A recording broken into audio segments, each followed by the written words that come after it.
A man was making his way through the fire, his eyes sparkling white, a weapon clutched in his hands. He jumped up in a scream, opening his mouth, swinging a sharp blade, power flowing behind his back. The meteorite strike was powerful and destructive.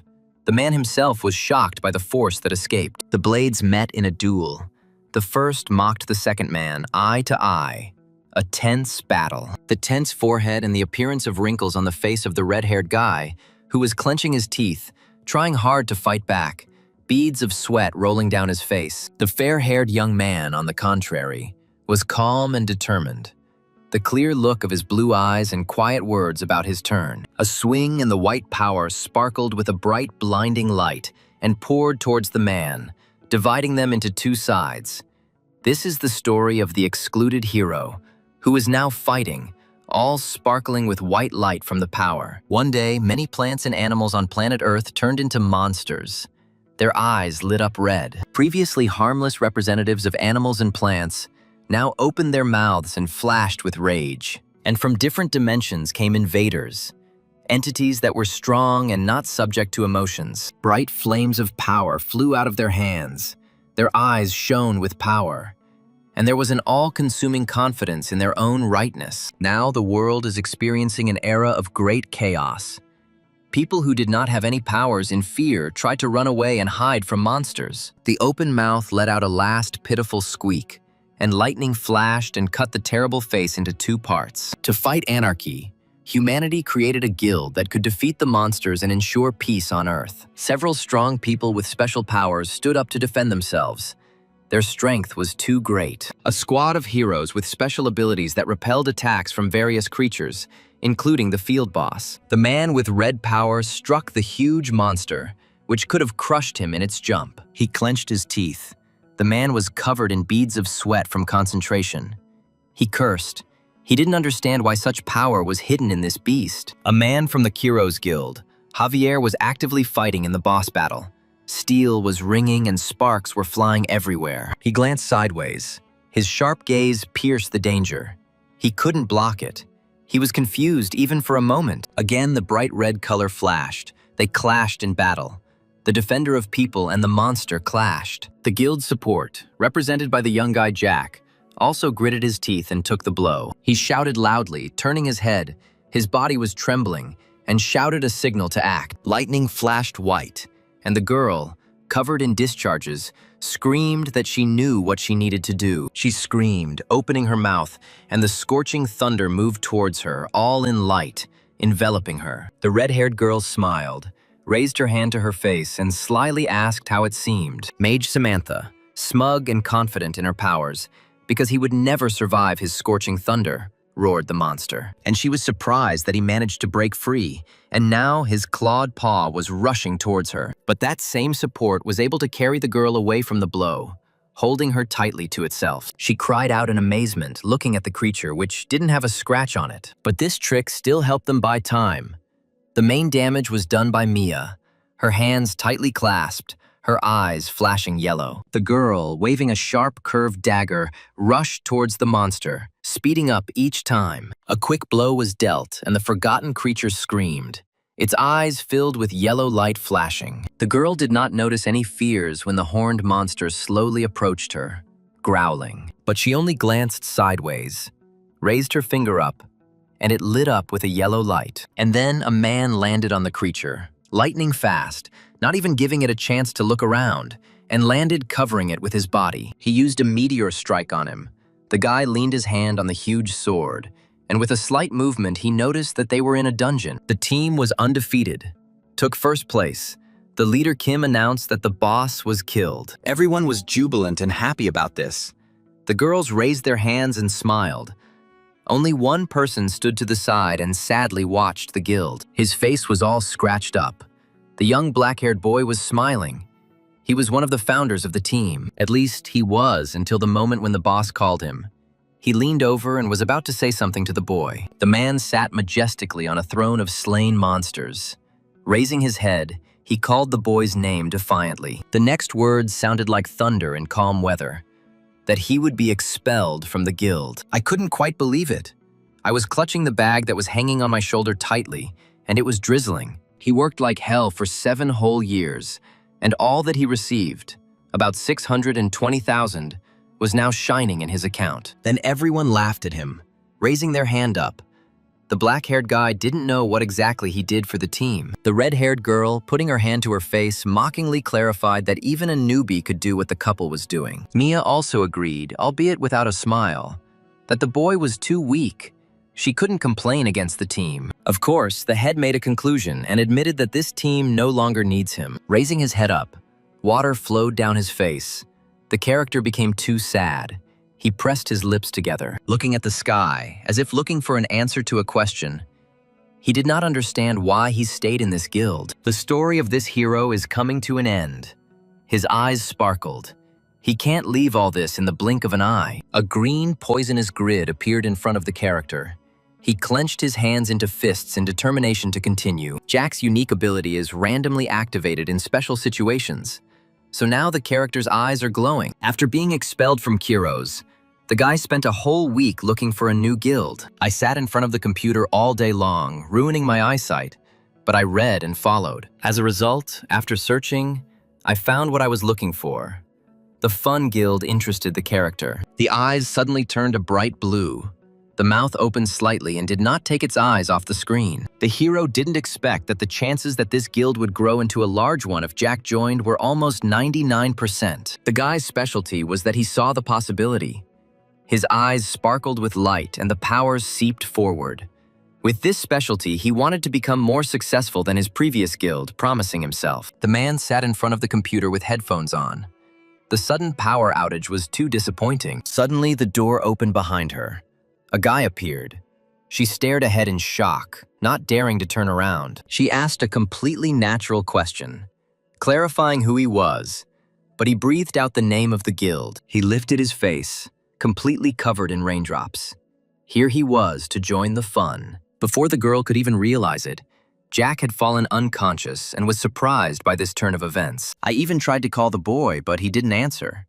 He fell asleep on the floor, and he kept sleeping as soon as he fell. Suddenly, Jack jumped up in fright, backed away along the sofa, pulling his legs closer to himself. A female voice sounded, asking about the guy, turned his head and stared at her. The girl with the blonde hair of ripe wheat hurriedly announced his outage. In front of him was the guild leader, Camilla. Rubbing his head, Jack became curious about how she knew his name, narrowing his eyes. She pointed to the ID in her hand, where he was listed as a member of Kiro's, which is why the girl had questions, not understanding. He lowered his head. Beads of sweat rolled down his face, and his bangs covered his eyes. He jumped up and quickly assured her that he would explain everything now. And Camilla pointed with her hand. We sat down on the sofa opposite each other. I bowed to him, understanding the whole situation. She folded her hands under her chin and muttered thoughtfully, even addressing herself more than the guy, that her guild was small, but with his experience, he could join any. He shook his head, doubts gripping Jack. Would she believe him if he told the truth? In his mysterious ability, which the character had, but the blue eyes sparkled. The girl understood him correctly, thought that he was in no hurry to speak, so she reached for her headphones and decided that she would tell about herself. Taking the headphones off her head, she appeared before him in all her glory. Camilla was the child of an elf and a human. A half-elf, Jack cried out in shock, even leaning forward, beads of sweat streaming down his face again. After numerous battles, many species appeared in the world from different dimensions. One of them, this kind, was an elf, with red eyes and long, elongated tips of ears. The girl finished her speech and was now ready to hear the verdict from the guy. Time seemed to stop. He lowered his head, but his determined gaze was fixed on the girl. Camilla raised her head. Her eyes found the boy and did not take her gaze off him, comprehending what was said. He noticed how his hands were shaking violently, even though Camilla was trying to scare him. And indeed, her clasped hands were nervously tapping from the trembling that had gripped her. The boy admitted that he had nothing against elves. He had even seen them a couple of times, and they were not much different from people. He laughed loudly, closing his eyes. Only bastards would discriminate against elves because they belonged to a different species. She raised her hand to her mouth. Camilla became embarrassed and her cheeks turned red. Finally, she folded her hands on her knees and stuttered that she understood him and would consider the application and contact the guy. Suddenly, the boy's attention was drawn to the scepter, which began to glow green more and more. The spirit of the sylph rose into the air. Camilla threw up her hands. The guy watched this phenomenon. The spirit slept for 12 years. The girl was very surprised. She did not understand why it was him. Jack's forehead lit up with a blue, transparent light. He also cried out in surprise, opened his mouth and watched. The girl screamed quite loudly, tried to correct the situation, and even rushed towards him, but didn't make it in time. Already on the side, Camilla looked at the glowing youth in surprise. For the first time, a sylph had made a contract with a human. This couldn't be it, the excluded hero. Jack looked at his hands full of light and power. It flowed through his veins and filled him completely. He looked thoughtfully and squeezed the power in his hand, which was now his chance to win. Thus, the boy had just obtained a super rare class that only 20 people in the world have. From now on, he is an elementalist. There are people who sign contracts with special beings and use their powers. A super rare elementalist class. They had enormous powers and could control symbols, dimensions, and planets. A black-haired man with a thoughtful look. The misty elementalist Luca, with long hair pulled back into a thick bun on his head, a frowning forehead and a large nose. The sea elementalist, Mel. The sand elementalist, Abu, is a middle-aged man wearing a white skull cap. The creatures are unusual, but each of them possesses power comparable to that of an entire guild. And now, another unusual elementalist that stood in the middle of Camilla's room was Jack. The guy couldn't take his eyes off his hands, in which a ball of power was pulsating. The unusual color was mesmerizing. Wind elementalist Jack was now holding this ball in his hand, the power flowing through his body, giving power to the guy. After the radiance, Camilla sat calmly on the sofa with a glass in her hands. The guy walked in a circle. He made a contract with the spirit. The girl explained that the contract was made with the wind spirit Sylph, and she is her late mother. Jack screamed, tried to justify himself that he was not guilty and could return it right now. Maybe he could break the contract.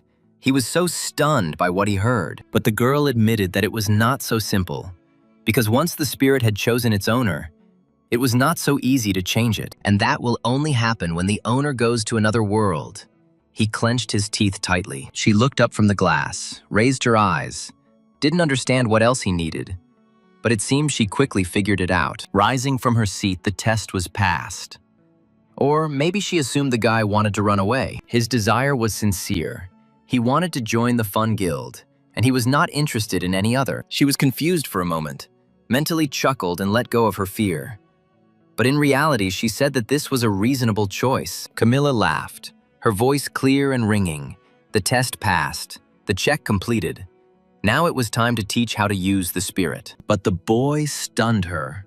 Offering to test her strength right now, she was surprised. The boy had already felt the taste of power, strength.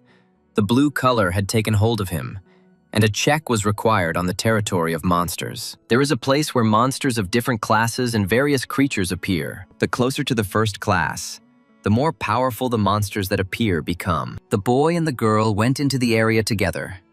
There was not a single soul around them. Jack was sure that the 5th class monsters were a great opportunity to try everything out, holding his sword and hurriedly walking towards the target. Camilla with her staff kept looking back, while the guy walked straight ahead, not caring about anything. Jack saw the girl's anxiety, turned around and asked the reason for this behavior. She became embarrassed, lowered her head, and admitted that this was her first time in monster territory since training at the academy. The boy noticed that he should have warned her earlier.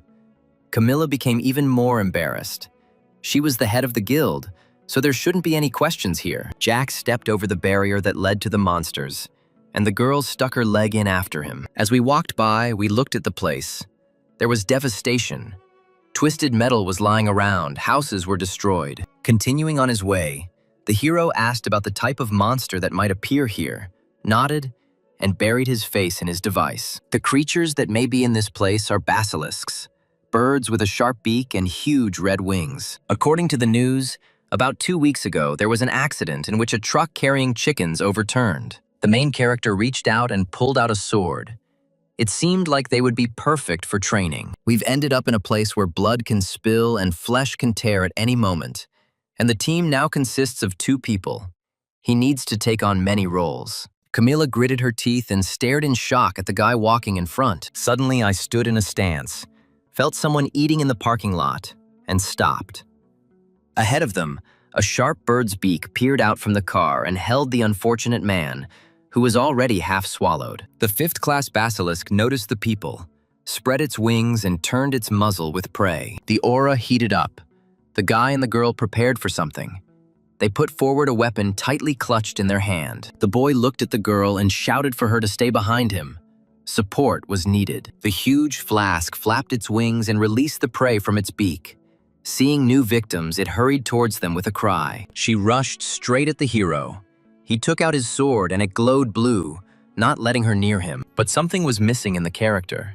So he turned to the girl again and shouted loudly so that she could hear his demands. At this time, Camilla was already concentrating her power around herself, closed her eyes, and was completely glowing blue. The bird fell a short distance away. Jack stood ready to attack, but it did not move or make any sound. He turned to the girl. He was happy with the action. She couldn't keep silent.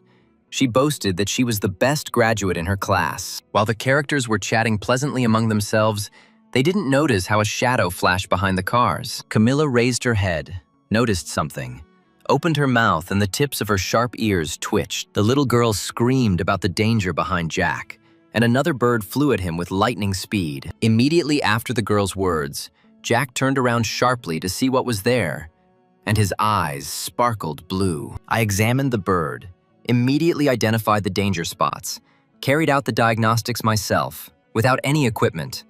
Everything happened quite quickly. The test was over. The eye began to turn pale. I looked carefully. I needed to find a way to avoid it, calculated all the actions, made a verdict that if you bend down, then the possibility of dodging will be an average percentage. High. Sparkled all over with light. Do not rush to turn to the monster. Was stalling for time. The force gave acceleration, and immediately the boy destroyed the monster. Only the cold, white steel of the blade flashed. Jack straightened up, and behind him lay the basilisk, a bird whose wings carried fear, cut into pieces. Camilla looked stunned, amazed at how quickly the boy found a common language with the spirit. She wouldn't have believed it if she hadn't seen it herself. That he had woken up a day ago. Jack squeezed his hands. He didn't understand what kind of monster it was. He tried to understand. He decided something for himself, leaned towards the basilisk's head, lifted it, offered to receive valuable items, and she nodded in agreement. He hovered thoughtfully above his head, wondering if this would be enough or if something more was needed. He raised his head and turned around sharply, shouting for the girl to be careful. His look was frightened. A creature was rushing from behind the unsuspecting Camilla, opening its mouth and threatening to step on the unfortunate woman. He carried the girl out from under the monster, asked about her health, she said, stuttering, without taking her eyes off the huge black bird. The girl did not understand why such a monster was on the territory of the 5th level. Jack prepared for battle, blocking her with himself. The man immediately realized that this was another type of monster, but he didn't know what class it was. A huge black one with fluff on its neck and a larger wing beat than the previous one. He tried to examine it. The blue eye lit up and flashed. The boy concentrated on it. The monster was too strong. The calculated probability of victory was too small. Without turning to the girl, I asked about the slowdown, and she said, not quite understandingly, she could only slow down for a moment, but the guy no longer heard. He was in a hurry to attack the monster. His eyes sparkled blue. The bird's muzzle, seeing the guy, headed towards him, opening its beak and sticking out its long tongue, emitting a roar. The creature spread its wings. The hero was already ready to answer. Shouting out a signal to Camilla to act immediately, he rushed forward with his sword and the overthrown eye. The girl at this time concentrated her power around, holding the staff in her hands, without tearing herself away from it. The wind-slowing spell was cast, and the boy rushed forward. The monster was engulfed in a red light. The girl's strength bound the basilisk's beak with threads. The threads captured and enveloped the wings, and it could not move. Jumping high in the air, the guy swung his sword over the chained basilisk. But the spell didn't last long. He roared, and the threads disappeared. He opened his mouth with a long tongue again. The guy was already close. The hero flew straight into the open mouth of the monster. It seemed that the basilisk was about to swallow its next victim. A second before all this, the boy remembered the offensive and rude words of his former commander about his uselessness. So now he was trying to prove not only to everyone, but more to himself, that he was worth something. Using a wind cut, everything sparkled, and the monster flew into pieces. Still holding the sword in his hand that glowed blue, parts of the former basilisk swirled around Jack. A man wearing glasses was watching him, raising his finger to his face and smiling. Adjusting his sunglasses with his hand, he grinned. The man in a short shirt was surprised to see another elementalist in this city. A horde of red monsters without eyes with a huge mouth of sharp, small teeth smoothly moved towards their target. The guy put his palms together and blue light poured out. He screamed, calling the monsters closer to him. The activation of the aggression skill happened perfectly. Two strong ones met. The light spread to the sides. The man howled, turned around and begged that he could no longer hold back and hurried the girl. While the monster was trying to attack and the guy was trying to hold him back, the girl came up and took a stance. She knew everything. The girl's face lit up with a fiery light. Her eyes sparkled, and power blazed around her. The chain lightning broke free and blew everything around, illuminating with light. The flash was strong. She laughed and scolded the others. They raised such a fuss because of these little ones standing in the center, waving a scepter in their hands. The man cried out in displeasure. He was almost touched by the irritated voice, but even then a joke escaped from the fiery beauty. Having become serious, he admitted that in any case it was worth preparing for a retreat. But then the same guy's scream was heard, and a monster rose up like a snake behind the girl's back. She didn't even suspect it and walked calmly. One of them remained alive, turned over her shoulder, flashed blue, tried to shout but stopped mid-sentence because the red creature was rushing towards her and there was no time to think about what to do. That guy is no longer on their team. The red light cut the monster in half. The girl raised her head and looked at the captain standing in front of her, the one who saved and killed the creature. With his characteristic arrogance, he looked down, narrowed his eyes, and his iron arm bent at the elbow. A long gasp of air escaped from her lungs as she leaned against the wall. The man was already sitting with his head down. Finally, without raising his head, he said that this monster was different from the usual one, and he didn't even know the variety. The red-haired lady snapped back, beads of sweat rolling down her beautiful face, not noticing anything odd. Guild leader Keros responded rudely so that no one would even dare to argue with him. An ordinary giant worm. He got angry in an instant, turned around sharply and hit the wall, not understanding the reason for this creature's fear. The boys jumped up, confused. They tried to argue. Putting their hand forward, he began to speak. The girl looked at him strangely. Fear was reflected on her face. The man tried to look away. They saw Mia walking towards them, covered in blood, with a terrible expression on her face, holding a blade in her hand. She raised her head. Her red eyes flashed.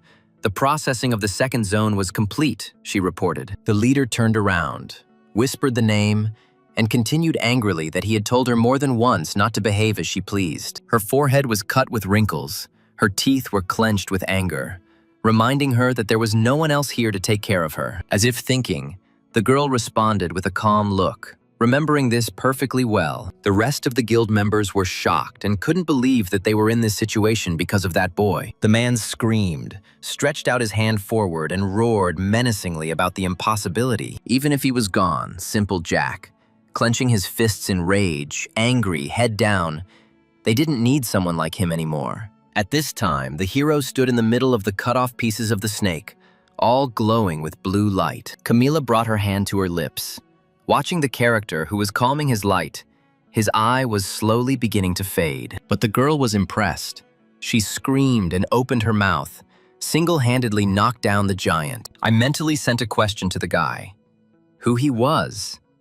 He clenched his teeth, as if Jack had somehow matured and was already a man. Some guy was secretly watching them and was surprised that the two of them took out the new type of monster themselves. He grinned. His glasses flashed angrily. His hand tightened its grip on the strap of the bag hanging on his shoulder. He was glad of the gold mine. A girl ran to Jack, worried, shouting about his health, nervous that he was wounded. Before she could catch him, the guy fell down like a dark sack, waving his staff, hurrying. She sat down next to me, put her arms around my shoulders, and constantly asked about my well-being, worrying. The boy whispered, stretching out his hand to Camilla. His voice was weak and quiet. She looked at him with tears in her eyes. Jack smiled, holding out his hand, and joked, offering the girl to collect the items. Monster species are very rare. They can sell at a high price. Darkened face. She hit Camilla in the stomach with her hand, outraged by such a joke, because she was very worried. And yet, this is too much. He looked at the work of his hands. The girl confirmed, "It will be too hard for two." A voice was heard behind them. Obviously, they needed help. They turned around at the sound and were surprised. A young boy with dark hair smiled, removing the mask from his face, and greeted the guys cheerfully. He introduced himself as Channing, closed his eyes, smiled. He was from the monster processing company. The CEO continued his speech. The guys stood up and looked at each other in surprise. They had heard about this organization for recycling monster waste. Jack's face darkened. He looked over his shoulder, a little surprised that the businessman was here. Channing laughed, raised his hand, and ruffled his hair, admitting that it was a new company and that he himself had to do something similar to earn a living. He nodded his head towards the carcasses that lay behind their backs. They could leave the basilisk processing on them. Camilla greeted this news with joy. She nodded to Jack, suggested leaving it to him. The guy remained silent. The main character thought it was strange. Something was bothering him. But the guy remained unperturbed and just smiled. He sat down at the cut parts, examined them, and appreciated the good work. The meat would be expensive. The girl heard this and assumed a touched expression, rejoiced too zealously, and prepared to move to a new office. The boy was silent, but his thoughts were not good. He could leave them as much meat as he wanted. He laughed, grasping the reddish, shiny stone with his hand, found a worthy thing, and rejoiced. The thing was valuable. A magic crystal appears when a new species dies and can get rich thanks to it. But suddenly the ground opened up underfoot. The boys also protected themselves from the falling rocks, and Channing was covered as if by a dome. They didn't understand what was happening. He begged them, asking for mercy, promising to return everything that was there, including the magic stone. But the earth was pressing harder and harder. I was covered in sweat. Moisture was rolling down my face, and I heard a voice that was indignant about the impudent businessman. He tricked the guy, dared to steal someone else's item.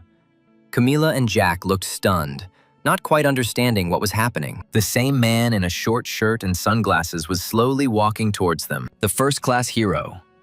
Don raised his hand to his head.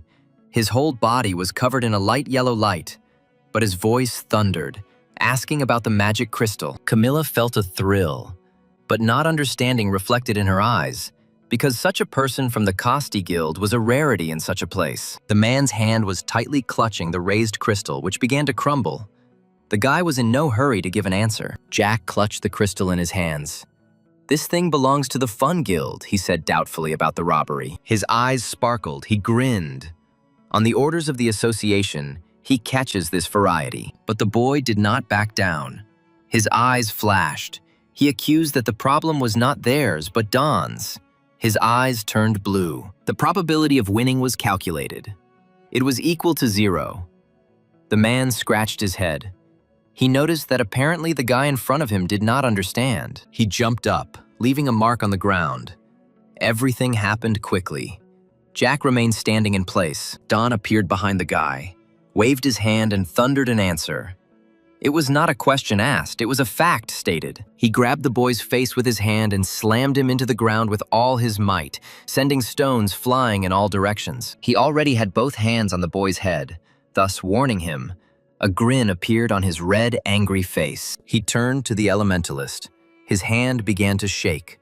Jack's eye flashed. He tried to look, squinted. At this time, Channing, restrained by stones, was lamenting the fact that he had to meet this guy right now. Don was the most powerful leader in the Bone Guild, and there were many rumors and speculations about him. He was also the only elementalist in the entire world, a transcendental hero. Camilla pointed her staff at Don, asking in a trembling voice to let Jack go. The blue color flowed, but a voice warned her to stand still and not move. The warning hung in the air. If the girl moved, the hero would die immediately. She lowered her staff, realizing that the man was serious, and that her actions now could cause harm. The main character would argue with this. He was in no hurry to die, slowly freeing himself from the grip. The light was so bright that Don covered himself with his hands. The veins appeared on them and he recoiled. He was surprised, because the boy was definitely pressed into the wall. He chuckled, narrowed his eyes, and an attentive gaze stopped on him. He noticed with displeasure that he was also getting up. Cursed, Jack leaned his hand on his knee and was breathing heavily, but did not retreat. The moment he fell, his eyes flashed blue, summoning an element to reduce the damage. In addition, he adjusted his sunglasses, hiding the elements. The boy managed to make contact. While he was assessing the interesting boy, Jack looked at the man from under his forehead, sweat running down his face in large drops. I calculated the probability that if I continue to use elemental magic, the probability of death will be a large percentage. At the same time, the hero realized that he had spent all his remaining mana on this attack, but even it did not cause any damage. The invulnerable hero of the first class headed towards him again, adjusting his glasses. The understanding that he was not an opponent clearly penetrated the boy's head. Don walked straight to the guy. Since they had already exchanged greeting blows, he might have suggested moving straight to the second round. And he had a magic crystal in his hands. But the boy unexpectedly surprised everyone, raised his hands up, and admitted that he wanted to surrender. He was confused, put his finger up, asked again several times. But the hero decided to give up the magic crystal without further fighting. The guy gritted his teeth, got angry, doubted, couldn't believe that he was ready to violate the declaration of capitulation, argued, "It's all just entertainment." He squinted, his eyes flashed red, and listened to the approaching sound. But the members of the association arrived faster. The helicopter was approaching, and the earth rose behind the man. A girl in a black skirt and glasses held onto the handrails and shouted accusations at Don. He calmly cut him off about completing the task and scolded him for not reprimanding him immediately after his arrival. Turning towards the helicopter, hands folded in pockets, he threw to the character that they would determine the winner later and clarified the name. Shielding himself from the wind, the boy shouted out his name and his guild. His glasses flashed, he grinned, repeated the name of the guild. Everything amused him at that moment. He shouted, still covering himself with his hands, to the guys about participating in the test for promotion to the 4th grade. Don rubbed his chin, laughed, and promised to personally recommend the hero. The character seemed surprised and asked the reason for this generosity. He had almost entered the car, but he still turned around, grinning. He just wanted to do that. I sat down more comfortably, leaned back on my hands, asked my assistant to write a letter of recommendation. The girl screamed, "The test is in 2 days and it's very difficult to send the letter already." Sweat started to run down my face as I heard that their guild was not even registered. But then the man heard a voice full of concern. She saw that there was a wound on her elbow, which surprised her. She lamented the impossible, but Don no longer heard. He was lost in his thoughts. He was happy for the first time in a long time. Later in the room, Channing begged for forgiveness on his knees, nodded his head and prayed, saying that he had made a mistake. Rubbing his hands, Jack was angry, did not want to listen to the apology, was immediately ready to give him a thrashing. The guy got scared, asked to listen to him. He raised his finger, smiled, overheard their conversation, asked about participation in the promotion to the 4th grade. He leaned forward. The test was in 2 days. It was worth changing the equipment right now. Jack asked again with interest. He noticed that the sword's service life had apparently come to an end. Suggested going to a workshop he knew. They would sort it out. Put his hand to his chest and knocked. The characters looked at each other, thought about the boy's words, and their eyes lit up with decision. Channing led the way, throwing open the doors and putting his arms out to the sides, and the boys followed behind him. Jack looked around the room. They flashed blue and chuckled. There was no one here. Camilla was angry, started to go to the boy. "They won't fall for the trick," he waved his hands, arguing. While the boy was calming the already enraged children, a voice came from the darkness. The man raised his hammer and made a voice, warning menacingly that today was a day off. He put his weapon on his back, and a short man with a thick black beard inquired about their arrival. Jack and Camilla decided that the man in front of them was a dwarf blacksmith. Memories of this race immediately came flooding back. They were first-class blacksmiths. The hero had wanted to meet this race for a long time. The dwarf's weapons were of commendable quality. Channing left quietly, smiling broadly. The girl turned around and smiled, intending to praise him. The director wasn't so bad. To think that he brought them to a workshop run by a dwarf, but the boy had disappeared without a trace. Camilla looked at him and chuckled, wondering where he had gone. The man laughed, thinking it was stupid that he was mistaken for a gnome. The guy looked at him attentively. The hammer flashed in his hands. A smile lit up his white, even teeth, and he argued that he was a man. They stared at the speaker in shock, unable to believe what they were hearing. The atmosphere grew tense, as if lightning was flashing. Jack pointed his finger at him, didn't believe what he said, politely demanded to see his ID, gave in to him. He showed the card. A piece of cardboard paper flashed in his hands, and a boy looked at it, smiling. They stared incredulously. Sweat poured down their faces, shouted for the truth, and tried to pull the ID out of each other's hands. They looked at the man, whispered, considered the ID stolen, and even suggested reporting it to the police. Camilla threw her hands up to her head and screamed about that idiot Channing, who had fooled them again. And the guy calmly noted that they should call for help. The man's attention was drawn to something, and he leaned forward as if he couldn't see clearly. He asked to see his sword. Jack was surprised, asked again. His face darkened. He brought the sword to himself, looked at it. It lit up blue and admired the marks on it. The guy raised his head, looked around carefully, asked about the wind elementalist, saw all the attacks. Jack cried out in surprise, wondering how the man knew about the marks. But he argued, saying that an experienced first-class blacksmith could guess who the owner of the sword was. Jumped up to his machine. The man asked for a minute of time. This would be the perfect weapon for an elementalist. He brought the sword, giving the guy the sword that united the elements, quickly handed it over to him. Camilla's jaw dropped as soon as she heard the name of the sword. The man named it after himself, and she was surprised. And so time flew by. The day of the promotion exam arrived. Our guys came in here, and when they opened the door, they saw a room full of people. The girl looked back and turned to the guy, but he was lost in his memories. It was too long ago. Darkening his face, he was still in the Kiraz Guild then.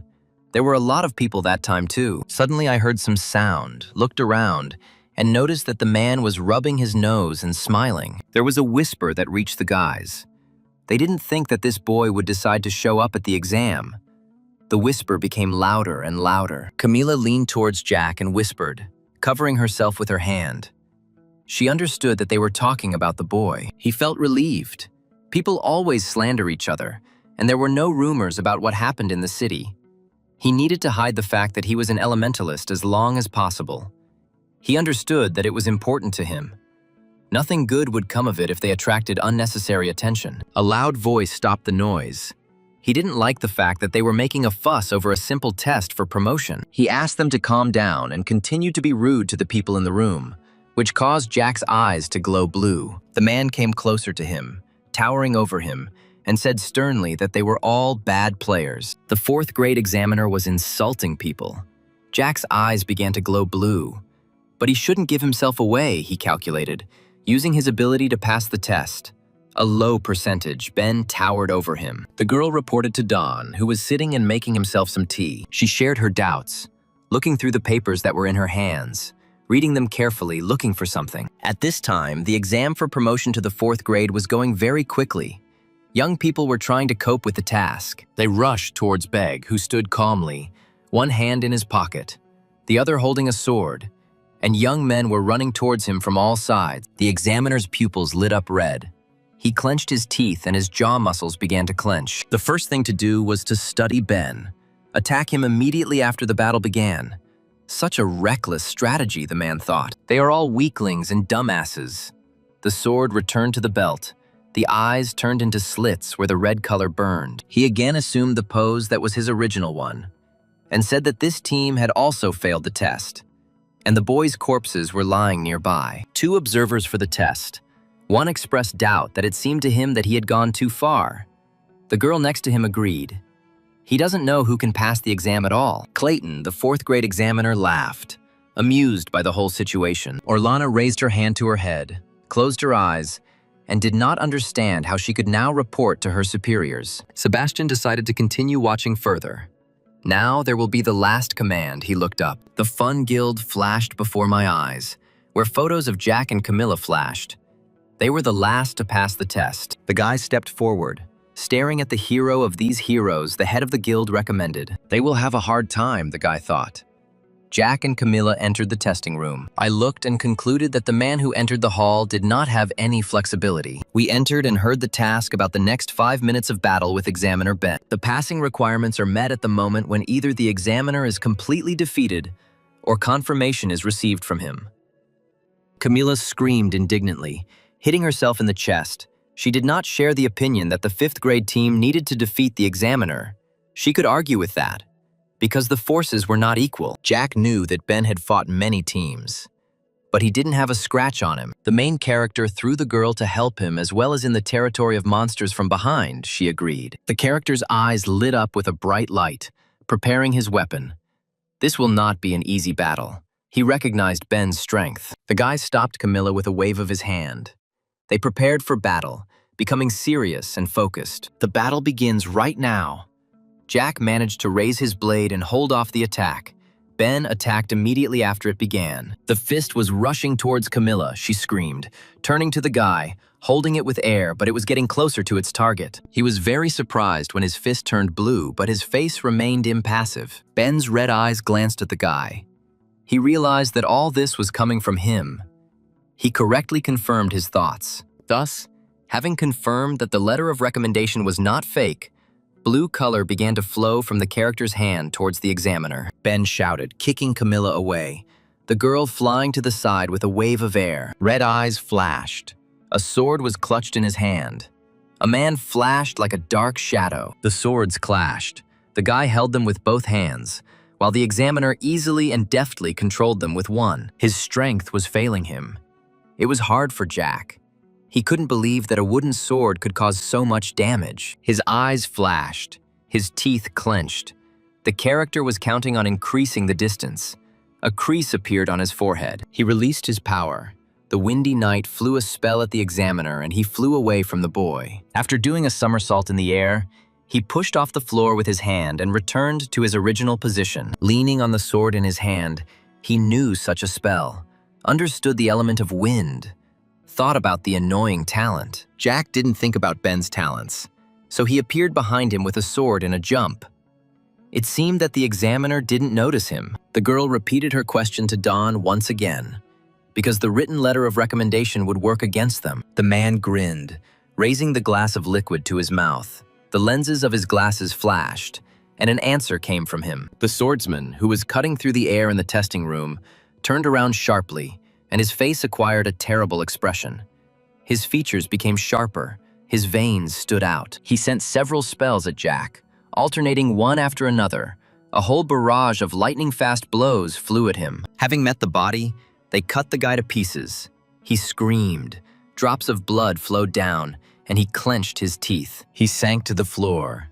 Ben towered over him, smiling, his hands in his pockets, safe and sound after so many attacks, now looking at the hero. He lowered his head, coughed up blood. It continued to flow out of his mouth, not as fast as he had been. The main character still felt the consequences of past battles. With the basilisk and Dawn, memories flashed right there. The examiner loomed over the boy like a displeased shadow. His sharp words were rude and offensive, and he didn't keep quiet about the letter of recommendation. He warned that he would destroy the boy right now, but while drawing his spell from above, Camilla tried to act silently. She shouted for him to leave the guy alone, released a spell net at him. The blue color flared up and obeyed its owner. There was an explosion. Ben jumped back. Jack covered himself with his hand from the stones and light. Camilla appeared in front of the boy, angry and beautiful. She decided to deal with it herself, leaving the guy behind her. She had to do this. She couldn't stay forever behind Jack, his gaze expressing determination, his clenched teeth ready for battle. I calmly clarified a couple of points. The examiner called the girl stupid. He was already standing in his place and watching her, raising her hand to her hair, opening her ears, showing the sharp tip. She introduced herself as the head of the Fun Guild. Ben laughed, saw and realized that the girl was an elf. It was funny and interesting for him. Opening her mouth in a quiet scream, she rushed at the examiner, who became curious about how far she would go. Unlike the usual mana, he became interested in her. The light scattered. Confirming his opinion about her stupidity, she stepped back, covering herself with her hand. She closed her eyes and began to dissolve into all of this. The elves could hear the flow of power, and now it had taken possession of Camilla. It seemed as if she was falling down into a black space, doing everything with her eyes closed. Suddenly, light poured from the staff of light. Camilla screamed and sent a windy arrow. This absurdity made me angry. Apparently, the girl thought that it would work at such a close distance. But suddenly her gaze caught on movement. He cried out indignantly that he had prepared only one blow, turned around, and easily parried it with his sword. But the air swirled behind him. His eyes narrowed, trying to concentrate. He was amazed by the weaving and the fact that the 5th grade was using such a complex skill, deftly fighting off attacks. And also the hexagonal magic unexpectedly surprised the man. The girl continued to release her magic. Covering herself with her hand, Camilla looked out, squinting. He got a good one from her, even if he was the examiner. He grinned, agreeing that the idea was good. To corner him and close the distance. A good move. The man appeared quickly enough behind the girl. Her movements were still too slow, and the sword ended up pointed at her neck. Eyes opened in realization that the man had been able to overcome the 7-sided magic. He also saw Jack, who took up his weapon and headed for the attack that Ben had been waiting for, and was standing waiting next to the girl. The guy clutched his weapon tighter. The examiner was too arrogant. This would be the reason for the defeat. Swinging his sword, but it can't absorb mana. And the hero just used it all up. He swung his sword again. Light began to emanate from it. His eye lit up with renewed vigor. He was determined to gather the rest of his strength. The wind and blades struck together. They hit, ran up, and rushed forward. The guy was focused on the upcoming blow. His eyes were blazing blue, which stretched slowly. A man in a black suit stood with his hands folded behind his back and silently thought, looking out the huge panoramic window. The fair-haired young man entered the office anxiously and began to give a report on the team's status for the day. Without changing his position, he turned to look at the speaker and continued to remain silent in anticipation. He turned around and spoke in more detail about the guy who became Jack's replacement in the Kuro's Guild. And the man was the head himself. He cried out, getting angry. He could not believe that such a young man as their former accomplice in the group was able to go forward. He leaned over, reading his papers. The results of the examination indicate that he is still in the adaptation stage and looks somewhat unbalanced. The boy was sweating, looking for some information about Jack. And with trembling hands, he tore out sheets of paper from his notebook. He turned around abruptly and screamed, remembering this scumbag. Outraged that this brat, who could not get a single letter of recommendation, passed the test for promotion. He froze in place and could not find the words to respond. He heard that there was a letter, and it was from Dawn. 2 black figures. One man with a glowing eye pointing a sword at the other. A crack in the floor and dust stood in the room. It was Jack, his face serious, his eye blue. But he was silent. The man laughed, wondering how he had managed to get a letter of recommendation from Dawn. Now the guy was pointing his sword at him as he decided to give up, hanging his head, but going to the elementalist exam was cheating. The boys, exhausted, leaned back on the sofa and exhaled, too tired. She turned to the boy. Camilla screamed joyfully. She didn't understand how he learned to use magic so quickly. I couldn't answer that question, but I definitely felt like I was getting closer to elemental magic thanks to that battle. He tore himself away from his thoughts, looked at the girl with a slight smile, praised her for being able to distract the man. He looked to the side. They still somehow managed to win the exam battle, but there was still an exam interview left. The young people left the office, saying goodbye, satisfied. The boys sat on the sofa and watched them, became interested and listened attentively, and were a little afraid of the upcoming conversation. They were invited to go inside.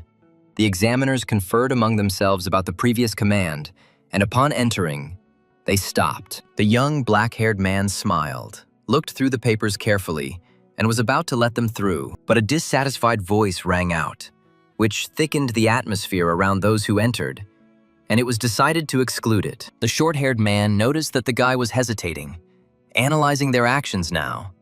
In this situation, he would definitely panic when their team was attacked. He crumpled the paper about the fourth-class guild in his hands, closed his eyes, leaned back, and exhaled irritably. Jack noticed that the examiners were talking too loudly, as if they were deliberately trying to make sure they heard him. The next interviewers were allowed to sit down and begin the conversation. They behaved in a languid and overly provocative manner. That same young lad looked at the dossier on this guild with surprise. Then he raised his head, stared at the guys in amazement. They were the only ones who passed the exam battle, and raised his hands without hiding his surprise. Jack laughed, thought the guy was flattering him, blamed it all on luck. The girl laughed. The man became bored, put his hand to his cheek, and chuckled while flatteringly praising the young people. Then he raised his hand. The head of the guild pointed his finger at Camilla, demanding to show her ears. He called the girl's hairstyle boring, who only raised her hands to her hair, revealing her ears. Camilla stared at her feet in shock, tucking her hair behind her ears, and beads of sweat were now rolling down her face. The man lit up red, an aura around him. He looked at her intently, interested in the half-elf. Sticking out his tongue, he ran it over his lips, licking his lips as if it were a treat. He clicked his tongue in disappointment. Thinking that she was a purebred, he grimaced in disappointment. The young man next to him couldn't stand it and shouted indignantly. His behavior was unacceptable. You should watch your words. The head of the guild immediately gathered and apologized to them. But his eyes betrayed his cunning, and he blamed it on habit. Jack was barely holding back. His veins stood out from the tension. He clenched his teeth. They even asked him to calm down and relax. Camilla grabbed the hero's hand, trying to quietly calm him down, reassuring him and saying that everything was fine. He bowed his head, clasped his hands on his knees, and tried to calm down.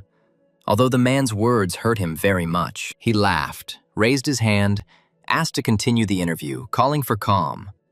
But the character convinced himself that he could not give in to such provocations. The girl read the documents carefully, asked to tell more about Camille's father, and found out that he worked at the institute. Turning her head to Jack, she asked about the situation in the monster's territory, about the mutated basilisk that was defeated by the guy. She turned her head.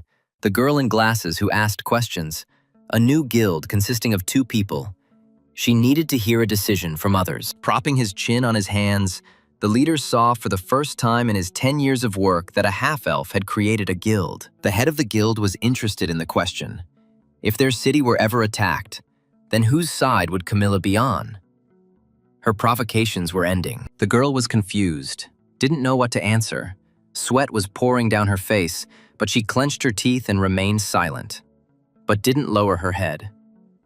I tried to answer politely and avoid answering, but he put his head on his clasped hands, looked at me with displeasure, and wanted to know the answer to his question right away. Jack couldn't stand it.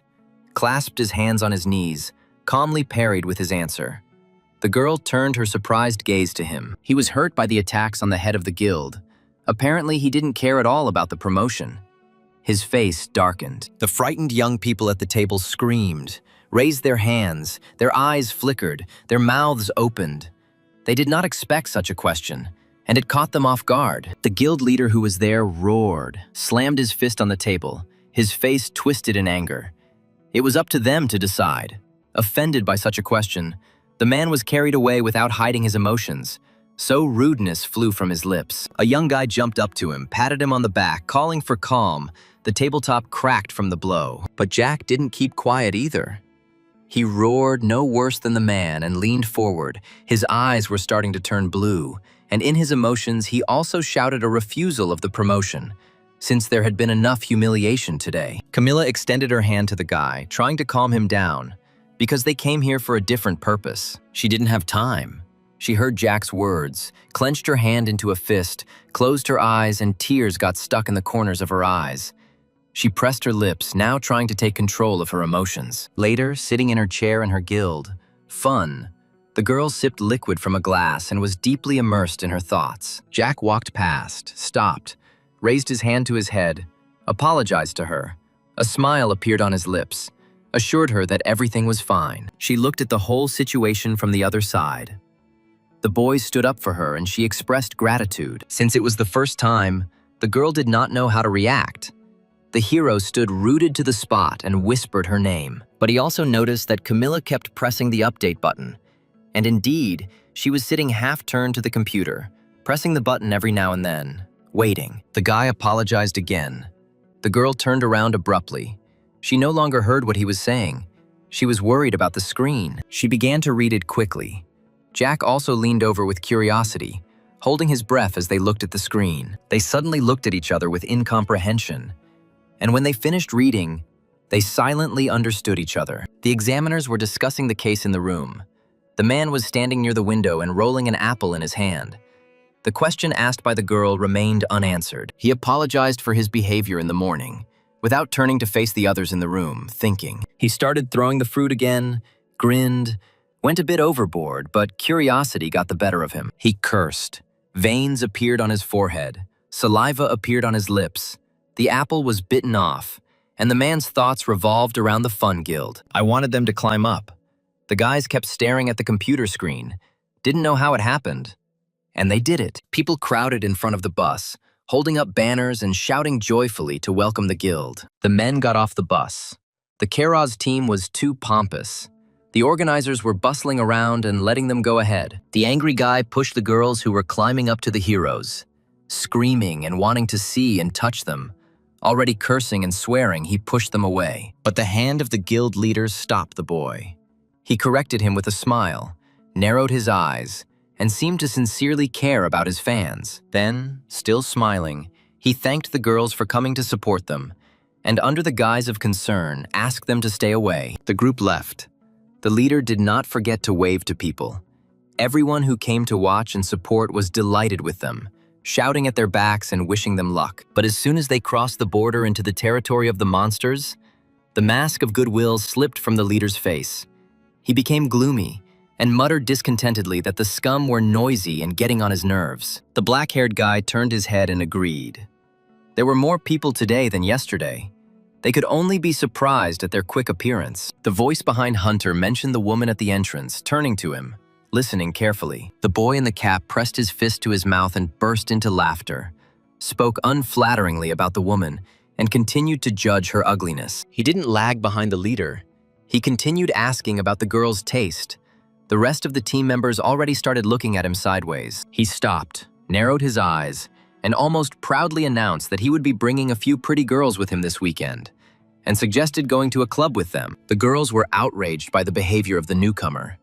They are right there and don't like the discussion. But he winked playfully at the girl and suggested that she go with them. She was confused and didn't understand the reason. Her cheeks turned red just hearing about the male models who were eager to meet her. He laughed. His eyes turned into slits.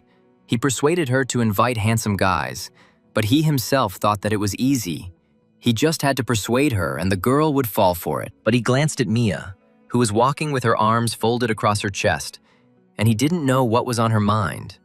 He had no idea. Turning around, the girl asked about the newcomer, who abruptly turned away from her and shook his head. Guildmaster Kiraz glanced over his shoulder at his team, the boy's babble reaching his ears. Young people walked up to them, waving their hands cheerfully, smiling and showing good nature. The guild stopped in front of them. They hadn't seen each other for a long time, several months since the last meeting. The leader agreed. The man with the scar on his face showed interest in the boy who was with them. He repeated his question about the boy who was carrying things, and the chief glanced over his shoulder at the newcomer. He explained that he had left the team, and now there was a newcomer with them who had recently joined them. The boy introduced himself and stated his role. The man was genuinely upset. The leader was surprised by such behavior. His red eyes flashed and he asked the reason. Then the boy remembered what kind of help Jack had given about a year ago. It was help within his power. Even when he thought about it now, his movements at that time were not a joke. He moved well, and it was amazing, having such a bag on his back. He asked the head of the Kiros Guild for contacts. He wanted to add Jack to his guild. They would take him for themselves, he waved his hand. The man turned away. They wished him luck as he walked away. But he was already silent, lost in thoughts about how Jack had been spoken of well and called incredible. The newcomer couldn't stand it and spoke up, grimacing. He heard that the guy was always spinning his legs, and those people overestimated him. But he interrupted the voice, demanded the sword, narrowed his eyes, raised his hand, completely confused and did not understand what he wanted from him. The head turned around, demandingly holding out his hand in anticipation, and behind him grew the face of a monster with an open mouth. The sword in the man's hands jumped into the air and caught fire. He swung it and was ready for battle. The hero plunged into the battle. His eyes sparkled red. He saw no one and nothing. People were running without their things. They didn't understand what was happening. The guard was leading them, not really understanding it himself, but he quickly came up with an answer. The territory was marked as a fourth-class monster territory, and we needed to evacuate immediately. One man was running, putting on his jacket as he went, worried about the price of the house. Another was worried about the child he was holding. Camilla looked at the phone, reading the information. There should be a saber-toothed cat here. Jack carefully looked around the place. A huge cat with sharp teeth jumped on people, its mouth open and drooling down. The main character rushed into battle against the monster, taking out his weapon on the go and turning to his girlfriend. The girl was already glowing blue, carefully weaving a spell, concentrating on the movement and the monster. The boy did not see her or hear her. He ran, attacking his target, his movements dexterous and honed. His eye glowed blue, and the dagger entered the cat, cutting it into two parts. The sword was already in his other hand. Camila assessed the possibilities. They were easy. She thought it was too early for them, but it was easy. The type of basilisk they fought earlier was different. The girl looked at the cat's corpse and wondered how they would drag it to the first floor. The guy even suggested calling a monster recycling company, but the boys turned sharply towards the voice asking for help, heard the call, and froze for a moment. They ran very quickly. Camila assumed that there was a person left here who had not evacuated. The hero hurried to save him. Sweat broke out on his forehead. The voice seemed too familiar to him, and worry was reflected on his face. Peering out from around the corner, they shouted, introduced themselves, asked about their health, and looked intently. The guy was crying, and his tears were running down his cheeks, was shoved into the mouth of a monster. It was Channing. Camilla put her hands to her cheek. A blush painted them. An unexpected meeting, blamed on fate. The girl screamed quite loudly, put her hands on her hips, but the boy dumped everything on his stomach. Jack folded his arms across his chest and smiled, suggested that they end it there. They were able to get a good weapon thanks to the boy. She cried out indignantly, accused him of being kind. He surprised Channing with the following words about wanting to sign a contract with him for processing monsters. He raised his hand. Jack continued. Despite the bad start, admitted that the abilities were quite good. Stutteringly agreed. Running away, only the heels of Channing sparkled. He shouted on the go, giving instructions about the bodies in the building. Camila closed her eyes, clearly dissatisfied. She didn't believe in the boy's sincerity, but for some reason she was confident that everything would be fine. The character had just started to speak when he fell silent and heard the cries of people asking him to stop hunting innocent creatures. The man shouted loudly into the microphone, calling for life, and the crowd echoed him. Camila also looked in that direction, opened her mouth. These were the monsters' defenders. They claimed that monsters could coexist with people like ordinary plants and animals. The girl turned to the guy. She was interested in knowing his opinion, but he didn't agree with him. I'm sure it would change if these people saw how creatures kill people right before their eyes. They tried to push them away, but people resisted, calling on everyone to stick together and fight back. The crowd managed to break through. Now they had to push them and enter. People ran to the guys who were confused and did not move. Jack looked around and noticed how the men were clutching the bat tightly in their hands. The guy looked back at the girl, clinging to her, not understanding what was happening and why they were surrounded by a crowd. The girl raised her hands to her head and screamed as soon as she saw the dead monster. The men nearby also darkened. She sat down next to him, tears streaming down her face, sobbing bitterly, asking for forgiveness for all human beings. Turning to them, they began to scold them for the death of the animal, swearing, calling the heroes bastards. Jack, his eyes sparkling, listened attentively. They were very angry, unfortunately. The heroes were not allowed to touch ordinary people. They would have to wait for help from the association. But suddenly a thug appeared in the crowd, appeared behind the men, and loudly announced the matter to the character. The guy turned around, looked, exclaimed. He didn't like that another one of the heroes had appeared. He smiled, revealing all his white teeth, a light golden light emanating from him, and greeted everyone, reminding them of his name. He appeared in all his glory before a crowd of indignant people, and they began to whisper about the Earth Dragon. Someone called him a clown. His smile turned into a grin. The pupils of his glasses sparkled. Adjusting his glasses with his middle finger, he loudly declared for all to hear that he preferred the nickname Scoundrel. The men in the crowd shouted, looking at each other in alarm. They knew this first-class hero. Jack's face darkened. He lamented the fuss that had been raised around him, and he didn't particularly like the person who was the cause of it. He stood in front of the crowd of people and sternly commanded them that it was time to return. Smiling, looking at the men who were in fear in front of him, he added a place for them in hell. He called his animal, and a huge, fiery mouth appeared next to the man. Jack gritted his teeth. His face was covered in sweat. He didn't understand what was happening. He cursed through clenched teeth. Don gave the command to the Earth Elemental to grab the people. Still the same pose, but the obedient dog rushed. The people screamed and began to run away from the Elemental in horror, constantly looking back to see if it was following them. But the tenacious threads from the Earth Dragon held the guys firmly in the air, who groaned and tried to get out. Don, hands on his hips, looked menacingly at the boys, his back tensed. They cried out, perplexed. He was a hero and shouldn't behave like that. The guys covered themselves from the dust with their hands. Camila covered herself with her hand. She was incredibly surprised. Jack also looked a little surprised. Don, his glasses flashing, told the news and about the exam for promotion to the 4th grade.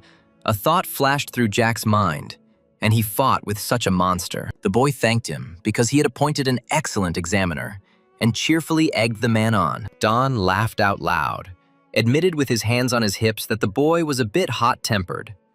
Sad thoughts visited the hero. He almost died. He lowered his head. In any case, he praised that the character probably became stronger. He even became interested. The aura of a first-class hero lit up red, towering over Jack. It was time to find out who would be stronger. The young man's eyes lit up with a dangerous blue color. He continued calmly and exhaled. He turned to the young people, heard gossip and arguments behind him. Camila screamed about the other guild members. Raising his head, Don expressed his opinion about too many eyes being here, even suggested moving to another place. The construction was in full swing. A man in a hard hat kept a list and watched other people, but seeing the first-class hero, everyone began to greet him. Casting glances to the sides, the man paid attention to everyone. Jack looked around, realized that this was the headquarters of the Dice Guild quarters, and noticed that there were a lot of people here. Upon hearing this, the man agreed that they were working on expanding the underground training complex and asked for patience. The young men followed the guild leader, slowly turning their heads and looking around the area. Jack passed through the blue border, penetrating into the building, his eyes flashing with a bright light. The sounds of construction died down. Camila smiled widely and sincerely admired the room. The delight was connected with such a huge dome of magic. She estimated how much money was spent. In response to the guy's question, she screamed, pointed her finger, and named a sum that shocked him. They turned around at the sound of the voice, and behind them stood a black-haired girl who thanked them for their delight. Adjusting her glasses with her fingertips, the girl smiled. She was pleased that there was interest. And Deputy Head Jenny also named the price of this building. The guys were confused. They looked at each other. They thought that Dawn was the deputy. They thought that the girl was an ordinary secretary. The leader approached quietly, greeted Jenny, asked her to prepare everything for the meeting. She laughed and agreed to help, but then her face changed. She clutched her cheek with her hand, screamed, and scolded the man who had ignored the schedule and gone somewhere. Jack watched the show, his thoughts wandering around the head, not liking the noise, no matter if they were outside or inside. Afterwards, they sat down in soft chairs. The leader clutched a glass in his hands. The guys tensed up in anticipation. Don lowered his head and looked at the glass, eventually leading the young people to the reason for the invitation. Jack darkened, turned his head, expressed his guess, and stared from under his forehead in anticipation. He agreed, and immediately everything around was illuminated by a bright yellow light that blinded. The Fun Guild froze with their hands folded on their knees. Unexpectedly for everyone, the elemental of dawn, a fiery dog, appeared. The guy stared at him. The first-class hero, Smiling and warmly patting his elemental on the head, introduced him to everyone. The boy immediately remembered him recently. And what form it was last time. Too big a difference, he agreed, stunned. The dog turned to his owner, tried to get rid of him, referring to a bunch of things to do with the construction site. But Don assured him that there would be a short delay. The elemental Moo turned to Jack with interest. The boy waved his hand and said, "Hello." He ran up to the young man and nuzzled his hands. Camilla sat there, clenching her fists in emotion and delight. While the girl continued to pour out rays of love, Don asked to release the boy of his elemental, to show him, and nodded in agreement. A round, bright blue ball began to flow in his hand. The guy looked at it carefully. His face became focused. Moo exhaled in surprise, not believing that there was an elemental in front of him, and even opened his mouth, in which the kernels of teeth were glowing. Don guessed that the boy had a wind elemental, and the dog enthusiastically saw off the spirit. The man raised his head. This is the reason he called the guys here today. He wants to talk to them seriously. He admitted that the only elemental discovered in the country today is Moo, and this has not changed during the 17 years of his work. The hero also continued that he looked at Jack's heroic dossier, but could not find anything related to this elemental. The only interesting thing is that the guy left the Kiro's guild and joined the fun, but did not want to conclude that the elemental was just received. Jack didn't know what to say or how to explain Sylph's appearance to him. Then he looked helplessly at the girl next to him. She agreed to tell. She looked at Don, began her story, and from the very first words made the man lean forward with interest. The girl explained that it was her mother. She was the owner of the previous one. Sylph was the spirit of a woman. The head of the guild rubbed his chin and chuckled. Who would have thought that the guy would end up signing a contract with an elemental? This was the first time in all this time. He believed that when the owner dies, his elemental also disappears, dispelled doubts, raised his head with a smile, and decided to get straight to the point. She looked at the man with alarm. She didn't understand. She always thought that Sylph was the main reason. He pointed with his fingers 2 times and said that there were 2 reasons he wanted to talk to them about today. And that was why the guys were here. He admitted that he wanted to be frank with the young people, darkened, and finally said that as the head of the bone, he would like to lead the Fun Guild as well. Camilla screamed in shock. Jack clenched his lips and stared at the guy, not quite understanding such a proposal. I voiced the price I was willing to pay, slammed my hand on the table. The girl didn't accept it. I tried to persuade her to give me an even higher amount. He lowered his head. Don's shoulders tensed. He tried to reason, even if they hired another hero. He tried to persuade him if only they sold the shares, even teach him how to handle elemental magic. He would, under no circumstances, interfere in the affairs of the guild. The lenses of his glasses sparkled. He raised his head. The offer was too tempting. He thought they would agree now. Camilla raised her head. A smile appeared on her face. Definitely a great offer. But sudden, the man even offered time to think about it. Don leaned back contentedly and began to speak. But his speech quickly stopped when he heard Jack refuse such an offer. He twisted his lips. A drop of sweat rolled down his face. Wrinkles cut across his forehead. He didn't expect to hear that. He asked again. But the main character will never make concessions or sell the guild. His gaze is determined and looks straight at the leader. Channing looked around the place, put his hands on his hips. He didn't understand what had happened here. The guys were twisted and hanging in the air. Looking closely, he put his hand to his forehead. He removed everything and returned, but did not find the guy here. He turned his head. At this time, Don leaned back in his chair, spreading his arms over the armrests. If he didn't like the amount, he could increase it. Jack didn't remain in debt. He also leaned forward a little. He heard that they spent about 20 billion to cover this place with a magical barrier, the guy stated. This will not be enough. The Fun Guild, just like the dice, will become a great guild. The character grinned and squinted. Camilla couldn't take it anymore and exploded. Grabbed the boy by the chest, shook him. You shouldn't decide everything alone, she screamed. Tears glistened in the blue eyes that flowed down the girl's beautiful and pure face. She looked helplessly at the head. The man laughed very loudly, crossed one leg over the other, and raised his hand to his forehead. Then he looked at the boy, his red eyes flashing. Apparently, he wanted to make a great guild out of two people. He considered the youth too arrogant. He squinted. He wouldn't have called it confidence, he argued, but fell silent. Only watched. He grinned, adjusted his glasses, leaned over, and the man thought that the guy's voice still sounded too confident. He jumped up, raised his hands, accepted it, and refused the deal. The girl tried to scream, but they didn't hear her. Secretary Jeannie came in right away, carrying in her hands the very same magic crystal that Jack had received in the battle with the monster. The boys stared in surprise, did not understand the reason for his return, did not dare to accept, and waited for an answer. The association finished its research, was going to hand over the crystal after capturing the Fun Guild, smugly enjoying the knowledge that he was very good as an elementalist mentor. Jack had already pulled out the crystal. He would accept it with gratitude. But he did not understand the reason for so much fuss. He held the red stone in his hand. Elementalists can increase their power by absorbing it from such magical crystals as the one that was now in the boy's hands.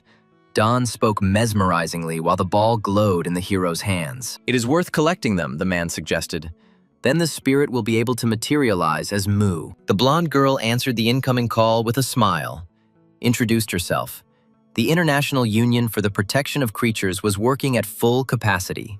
There were many like her, and they all talked on the phone and recorded cases. Another woman approached her, asked about the next volunteer trip, leaned back in her chair and stuttered. While chatting sweetly with each other, they remembered their grandmother who hugged them. The lady in the chair laughed and agreed with her. She narrowed her eyes, hoping that other people would understand too. Their mission was to make people realize. Suddenly the girl's face darkened and she suddenly fell silent, clenched her teeth, and began to peer in the direction from which the sound came. The girls looked away. Even one screamed. It seemed to them that the creature was hungry. They calmed down. The woman walked forward, cheerfully thinking about what she could get. Another one chimed in that she should give something light. Opening the doors, the smile became crazy. She chuckled, choosing what to offer the monster. Before her eyes appeared a picture of an elderly woman lying bound hand and foot and gagged, her eyes begging for mercy. She put her hand on her hip and scolded him for being an old lady and still alive. A girl came up to her, folded her arms across her chest in displeasure, and seemed too lively for an elderly person. The old woman began to shake. Her face turned red. She squinted and tears began to stream down her eyes. A huge mouth rushed towards her. Sharp fangs and crazy yellow eyes saw the target in front of them. The woman stood behind the bars, smiling and holding her hand to her lips in delight, praising the cat who was eating. A girl came up to her. They started talking among themselves. She asked not to overfeed him, but just to bring another one here for dinner. The conversation flowed as if there were nothing strange. Suddenly, attention was drawn to a car that drove into the center. It was the manager, and girls came towards him. The car door opened. A high-heeled boot and a clean, ironed brown suit stuck out. Manager Michael held a handbag in his hands, smiling with narrowed eyes. His lip was cut and had already healed. The girls started shouting joyfully, greeting him. He spoke kindly to everyone, asked about the trip, to which he received a response about the cute kids he brought with him. It's worth checking them out later. Stepping forward, arms outstretched to attract attention, the guy made an announcement. He showed the weapon in his hand. It was a pistol with a purple charge and interested everyone present. There was some whispering in the office, but the guy walked forward, explaining with each step, reminding them of the basilisk in the monster's territory. Approaching the creature in the cage, the previous individual had problems with control. Now this should end. Everything will be different. He pointed the gun at the kitten in the cage. A grin appeared on his lips and promised to do even better. A shot rang out, and the cage was illuminated with purple light. The man froze and watched, not moving. After a while, there were claps. Satisfied with the result of the weapon, the claps became louder and louder. Manager Mikhail was pleased with himself. The lighting made him look intimidating. The smile on his face turned into a grin. People dispersed. The streets became safe and calm, dispersed into small groups. Our guys were there too. Jack walked forward, putting his hand to his forehead like a visor and looking out for something important. He turned to Camilla, began his speech about magic crystals. Goosebumps ran through his body. He chuckled, and a shadow appeared behind his back. It was Channing, a dark-faced young man shouting discontentedly. accusing the hero of having disappeared and not being anywhere yesterday. Camilla raised her hands to her chest and pulled back. Jack turned his head and looked at him in surprise. The character calmly figured out what was wrong, screaming and waving his arms that they left him alone after asking him to take care of the cat yesterday. When it finally came down to the fact that the guy had simply forgotten about Channing, the boy became offended, folded his arms across his chest, lowered his head and trembled all over. Then he suddenly raised his head. Hysterical laughter was heard. Camilla even showed sympathy, afraid that he might go crazy. But after handing over the phone, two heads stared at it. The guy continued. He wondered if the guys would be able to maintain their composure after this. The young men cried out, pleased with themselves. Channing sold everything that was from the basilisk and the saber-toothed cat. Having taken the phone, they tried to count the zeros. They couldn't believe it. But the happy young man praised himself. He was able to sell everything at a high price. Jack smiled. He was confident in Channing. Camilla ran up and gave rays of love to the boy, idolized him, but he became arrogant, saying that he could sell everything for a good price. He showed a coin in his hand and with a smile began to talk about the commission. Usually he takes 10% for collection and sale, but Jack rudely interrupted him, shouting about 4% and looking at him straight on without a twinkle in his eyes. The guys started arguing with each other, haggling over percentages, shouting and not listening. He immediately fell silent. The main character raised his finger up, ending the negotiations. The boy was even confused by this turn of events. Camilla opened her mouth in surprise. She didn't know that her friend was such a bandit. She stared at the boys in confusion. She didn't know what they were doing. Suddenly, footsteps were heard that broke the silence. A huge mouse was walking down the street, with a knapsack with things on its back. Camilla said skeptically. Displeasure appeared on her face. Her blue eyes narrowed. Mika walked along with the mouse. Everyone followed her with their eyes and whispered, discussing the tamer. Her guild, Snowflake, was one person. Blue eyes glanced to the side, waved her black hair, adjusting it with her hand. The girl was known for hunting only saber-toothed tigers. She was obsessed with them. No one knew the reason for this attitude. Jack and his team stood with their arms folded across their chests, watching the stranger, listening in on the whispers of people. Camilla's mouth stretched in admiration. Even her cheeks turned red. The tamer looks amazing, she exhaled. Jack said, shaking his head, that they urgently needed to enter the monster's territory. He was worried because the girl specializes in saber-toothed cats. If they were late, the chinchilla would take everything in its path. While saying all this, I didn't notice how the clouds thickened over the character. It was that same chinchilla standing next to him. He raised his head to the beast, became confused and dissatisfied thoughts, even curses, flashed through his head. He saw the teeth almost leaning over his head. The guy looked at him with interest and without fear, still continuing to remain silent. Camilla screamed, throwing up her hand, covering Jack with her body. Channing also stood up for her, putting his hands on his hips. A voice sounded nearby, quiet and soothing. The guy even calculated the probability of an attack by a monster, but the hero was in minimal danger. The children saw that the chinchilla did not show aggression towards the character, but on the contrary, licked him on the nose and were confused. Mika also whistled in surprise. She didn't think that her beast could be interested in another person. The girl adjusted her hair with her hand. A smile appeared on her face, introduced herself, was glad to meet them, and headed towards them. The guy showed friendliness, extended his hand, introduced himself and named the head of his guild, and waved his hand in confusion. He couldn't resist anymore and raised his hand, waving it. The chinchilla continued to lick him like candy. She couldn't resist asking Mika about the hamster, but when she learned about the guy's lack of animals, she thought about it, raised her hand to her lips, and did not understand the behavior of her animal. Channing drew the tamer's attention to himself, crouched down and grabbed her hands, introducing himself, bestowing his charm and smiles, covering herself, the chinchilla and this boy, licking and drooling, the people around. Noticing the Ice Lady's interest in the guild, began to whisper. The guys started talking even louder now, discussing the guys from the Fun Guild, and remembered yesterday's meeting with Don. The young people saw this too. Mika also looked up and apologized for attracting the attention of other people. Having stroked her beast, touched him, she went to the monster's territory, while Channing lay on the asphalt and tears flowed down his cheeks. They watched the girl from the Snowflake Guild. The last time the hero saw news about her was 3 or 4 years ago.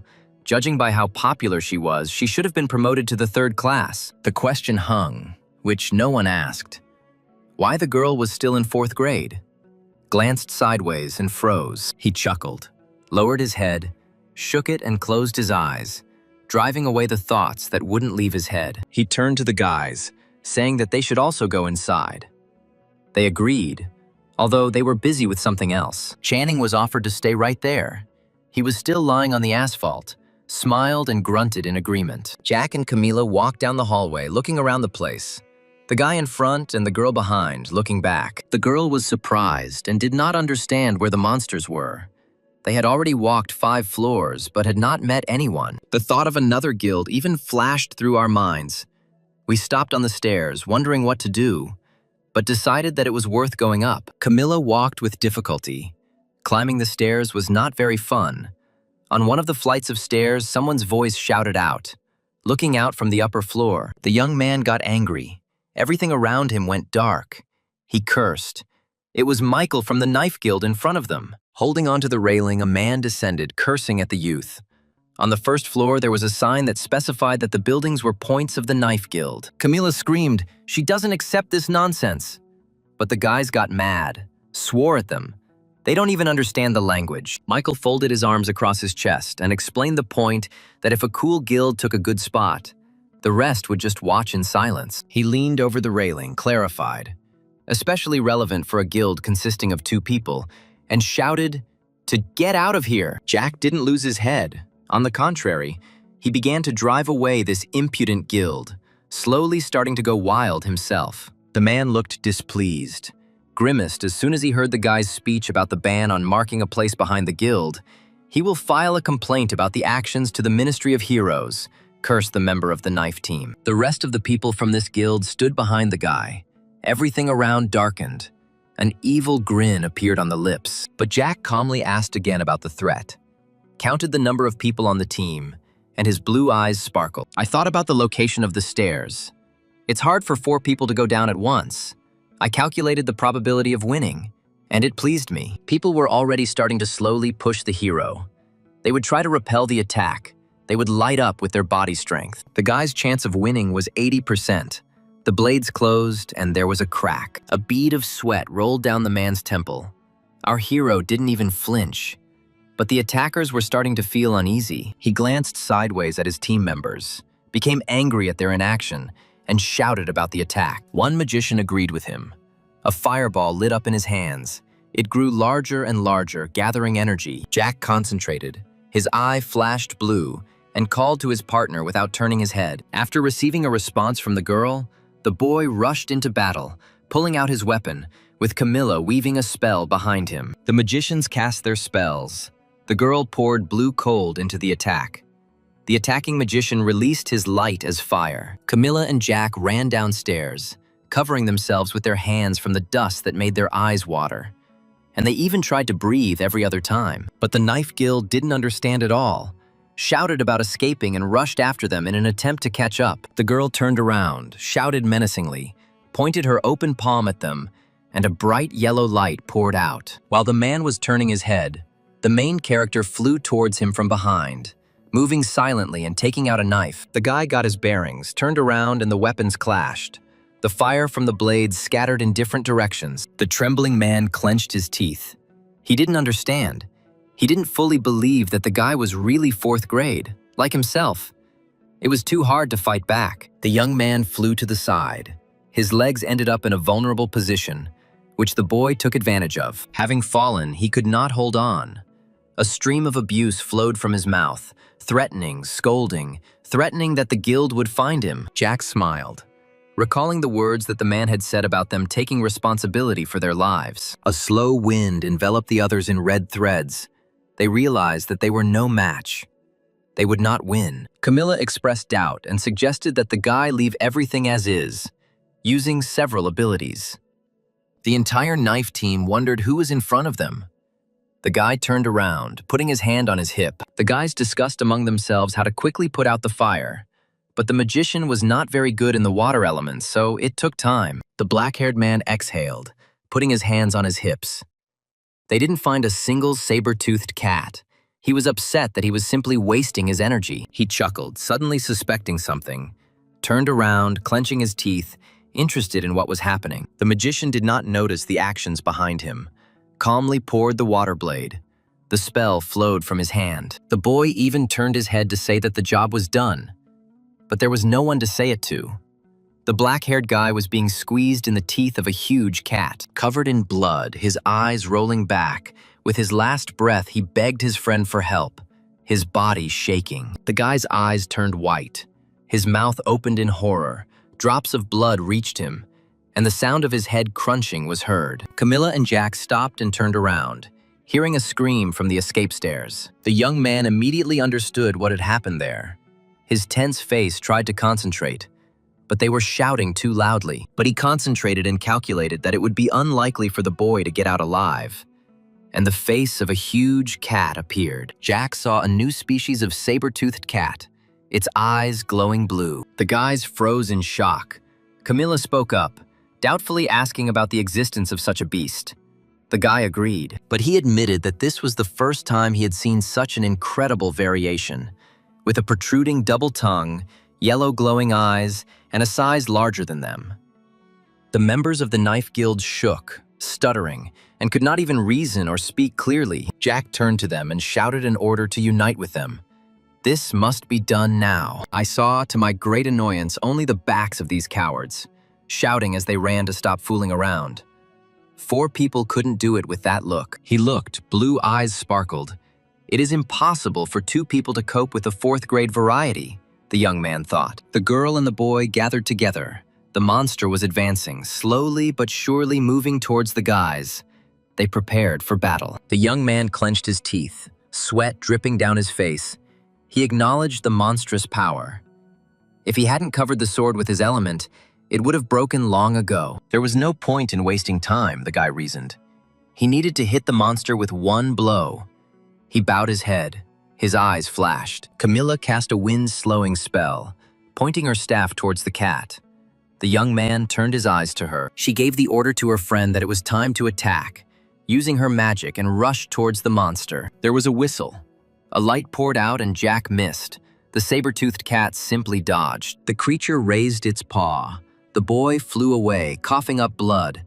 He did not understand how the monster could be so fast. Camilla screamed and directed all her beams of power at the huge monster, who had now chosen another victim. Letting out a short roar, it rushed towards the girl, opening its mouth with sharp white teeth, its eyes turning into slits. The aura thickened and turned red. A clawed paw swung over Camilla.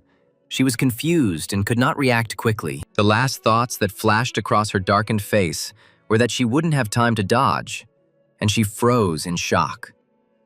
And then, unexpectedly for everyone, a familiar chinchilla jumped out, its menacing face sniffing the air, its beady eyes glowing. Guildmaster Fun watched as the monster was blown away, wondering where the chinchilla came from. Coming to the huge hole in the wall, Camilla looked down and asked her question out loud. She glanced sideways and heard Mika come to check. Since the explosion interested her, she didn't think she would meet this guild. The beautiful tamer walked forward. A rather rude greeting sounded again. A sweeping step was directed towards her beast. She saw that the boy was unconscious against the wall and made the verdict that there must have been big problems if she had come a little later. Turning to the girl, he will deal with this creature, and gave her instructions to take her friend and run away. Tried to argue with her. They wanted to ask for help. She asked me not to worry. Darkened. She knew saber-toothed cats better than anyone else. Camilla frowned, noticed that the aura had changed, and looked intently at Mika. The same one, without thinking twice, jumped out of the hole, and the black-haired girl went on a wonderful flight. At this time, the chinchilla hung over the trembling cat. Neither animal gave up. They held each other tightly, making a sound, the beast. Miki raised its head to its owner, who quickly rushed to help. The monster grabbed her throat. The girl cast a spell, forging it while she was flying. The icy rain was already ready in her hand. I used it and already encased it in ice. The cat froze in a grin, sharp teeth sticking out. But it quickly coped with such a powerful spell. So the girl was very surprised. Sitting on the beast, she understood that in front of them was a different variation. The two creatures stood opposite each other, assessing each other's abilities, not daring to attack first. While casting another spell, Mika decided that it wouldn't change anything anyway. Her hands fluttered in the air. She noticed that the cat had a special strength, but also a huge weakness and was already attacking again, bending lower and lower. Mika noted smugly that after this, she definitely wouldn't be able to get up. But how surprising was what happened next? The unusual mobility that saber-toothed cats possess is due to their flexibility.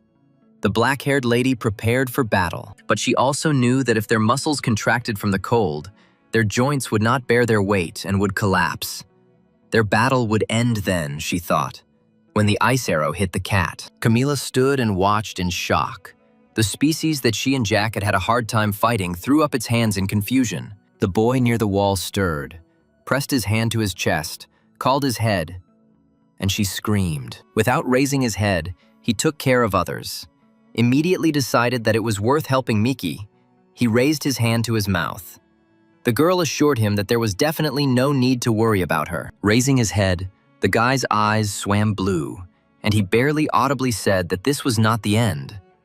Everything was still ahead. The guy was calculating the probability of the tamer's victory, while she, at that time, raised her weapon over the cat, promising to finish it as painlessly as possible. She opened her mouth.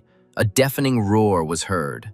Her yellow eyes flared with fire, and she directed her aggression at the black-haired lady. The huge beast rose in front of the girl, leaning on its clawed, powerful paws, and roared. The saber-toothed cat called the rest of her relatives, who began to surround Mika and her chinchilla. She looked at him, lowering her head.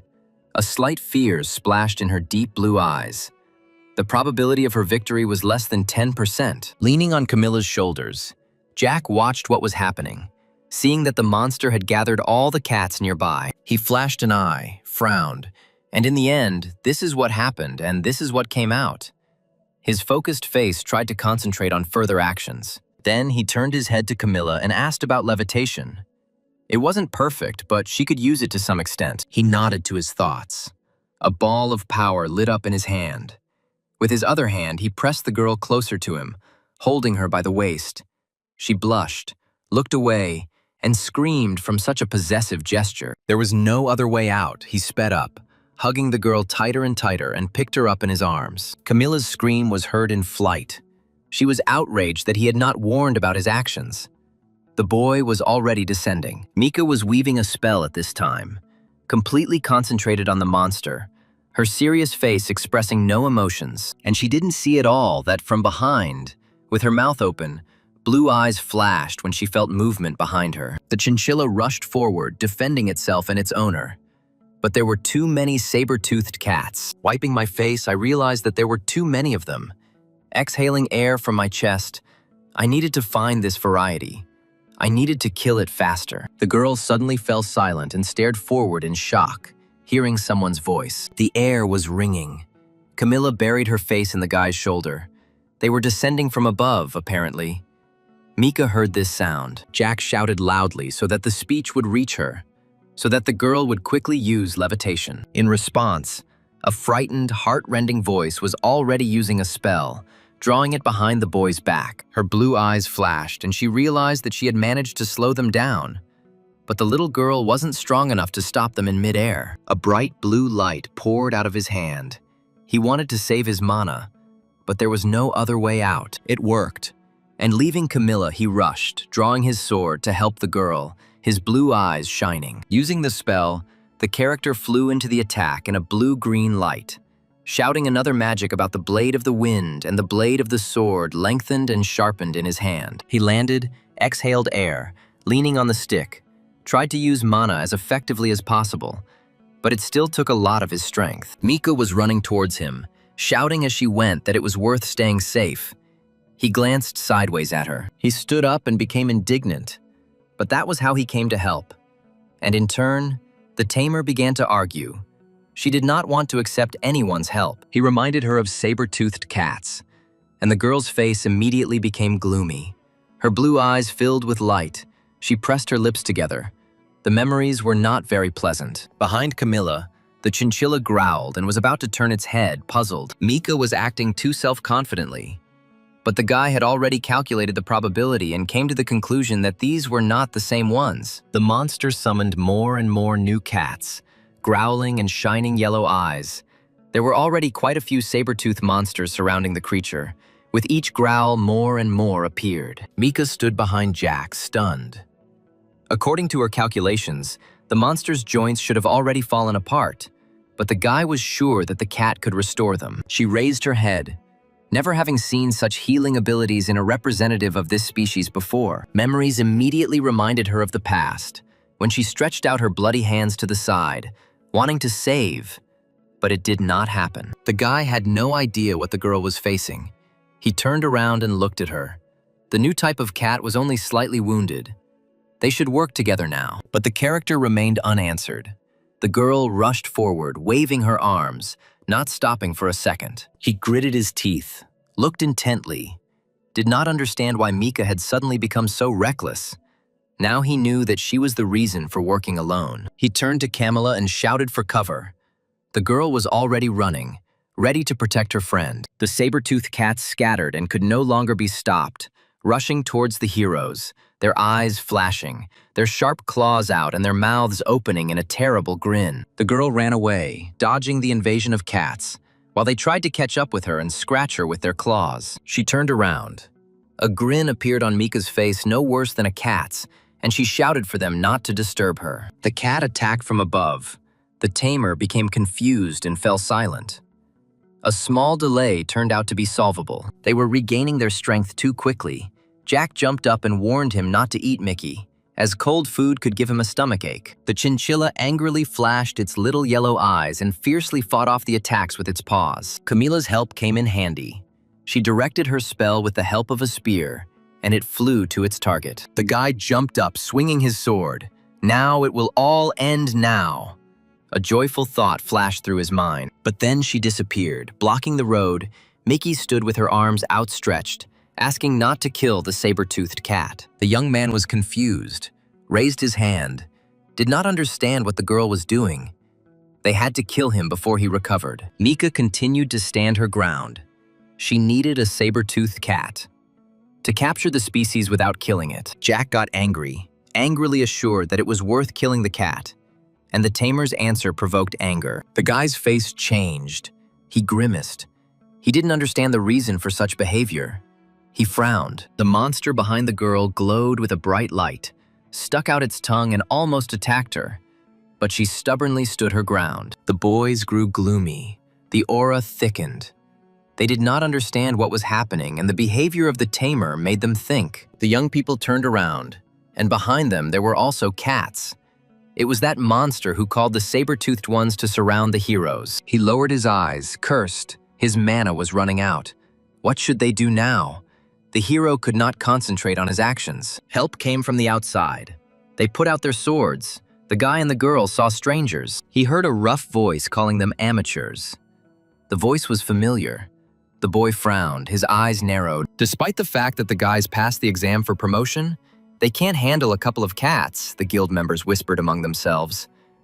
Ben stopped the whispering, looked closely at the guy. A man in a sharp suit was watching them. He was expecting something like this. These people must be from the third grade team. The man was watching through binoculars. He lowered his binoculars, hoping that the first-class team would join the fight. But he was expecting too much. It was the manager, Michael. He turned to his escorts and heard that as for further actions, since they had nothing to do here yet, they decided to retreat. It was not a loss. They would continue to work as scheduled. There were many people behind him, but they were all in black cloaks and their eyes were not visible. Ben's guild members stared, unable to believe what it was, and the boy even cursed, unable to hold back. Looking at the monster that had changed and was now a pile of muscles, they realized that the hero department had too much work to do. Jack was assisted by a man in a suit who leaned on his hand and remained silent, not saying a word. Camila also raised her eyes to the guys in special clothes and waved her hand in greeting. Mika turned her head, her blue eyes watching the boy's actions. A week later, Jack, covered in bandages covering his wounds, looked at the phone in his hand. his hand under his head. Channing ran in shouting, pointing somewhere with his hand. About the territory of monsters where they were talking on all channels. But the hero did not tell about everything. The boy's words outraged him. He claimed that they were business partners. Jack's thoughts wandered, and he even began to doubt hiring such an employee. 8 heroes died in the monster territory that day. A special group in suits removed the remains. The hero division had greatly underestimated the number of saber-toothed cats lurking in the underground parking lot. And as he peeled off the band-aid from his cheek, the boy stood up, having a bad feeling about this. What was also very disconcerting was that this variety was not like anything I had seen before. He even suggested that he shouldn't think about it so much, closed his eyes, and tore off the bandage from his other cheek. Channing looked away thoughtfully, said that he had not seen Camilla today, but the character eagerly said that she had taken a week's leave to settle some personal matters. Suddenly, there was a ringing sound, which became louder and louder. The guys froze. The boy admitted, folding his arms across his chest. It was the first time he heard this phone ring before. It was the guild hotline. Jack walked up and carefully picked up the phone, closed his eyes, and began his speech. But when he heard who was on the other end of the line, he froze and opened his eyes wide in surprise. Channing turned around and screamed as soon as he heard Mika calling. The boy looked too stunned. He immediately put on his movie glasses, opened his mouth, and beads of sweat ran down his cheeks. And he would also like some popcorn. The girl said that she had found her only way to contact the Fun Guild. Jack laughed. She asked about the guy's wounds. But a week passed and everything became fine. I looked out the window and the conversation flowed evenly. Everyone asked their questions, showing politeness, listening attentively to the girl, realizing that she hardly called the hotline just to check on her health. And finally, Jack heard that Mika would like to see him if there was time and desire. Channing screamed, even spitting out the popcorn he had managed to get, unable to believe it. At this time, Camilla was talking on the phone with her father, pressing her shoulder to his ear. She was polishing her staff. Dad was interested in the variety, worried about his daughter. He couldn't hold back, raised his voice, reminded her to be extremely careful. And even the girl raised her voice at him. But the guy who works with his daughter seems reliable to the man. And even the girl stopped because of this. Camila blushed at the memory of Jack, cooed, agreeing completely. If it weren't for him, she would be where she was. The man clutched the telephone receiver to his ear and listened attentively to his daughter. The black-haired man with glasses and wrinkles at the corners of his eyes narrowed his eyes. Hoping to meet him, he said softly. Killian was Camilla's father, and the chief researcher for the study of monsters. Holding a portrait of the girl's mother, he is interested in the guy who has inherited his wife's element. The door opened, and the girl called the man to study the newly arrived sample. He looked back at her. He was going to go now. Hearing this, Camilla tried to call her father and find out about his arrival in the city. The last thing the girl heard was that she would be arriving for her mother's anniversary. After finishing the conversation, she looked at the phone in her hand and didn't learn anything new. She stretched, closing her eyes. She had a lot of things to do around the house, she chuckled, still holding the phone in her hands. I looked at the doorbell and saw that it was Channing calling, and my curiosity was piqued. It was a quiet day.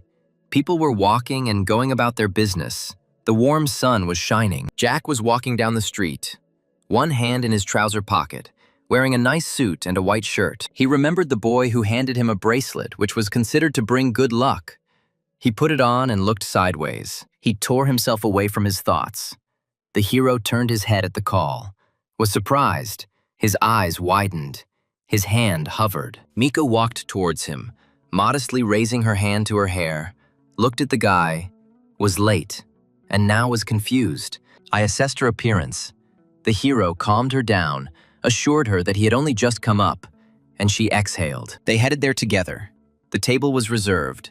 They started a conversation, and they were being watched from the side. Channing and Camila dressed up so that they wouldn't be noticed and would be resented because the couple was having dinner together. She clenched her hand into a fist. The girl cursed, and even thought that this was a plan to take Jack to her guild. The guys were watching them from the corner.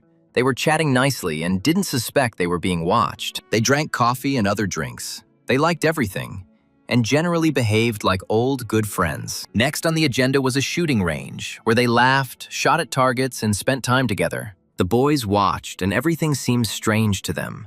But they won the bear and were now arguing about who would carry it. As if on a date, Camilla couldn't stand it. So she slapped the guy who was talking about the date. The girl left, and the crumpled Channing indignantly shouted that it couldn't be left like that. Pretending that Jack's personal meetings did not concern her, she still felt sad and very irritated. Meanwhile, the hero stretched. He was having fun. He hadn't gone anywhere for a long time. Mika also liked this day, hugging the bear with both hands. But then the guy's face changed. It was time to tell why their meeting took place today. She looked at him with fear. He glanced at her, understood that she had not asked him to spend time with her for this reason, and fell silent in anticipation. I waited for Mika to tell me something, but she looked down and began her story. She hoped that the guy would be able to keep her company. They came to the hospital.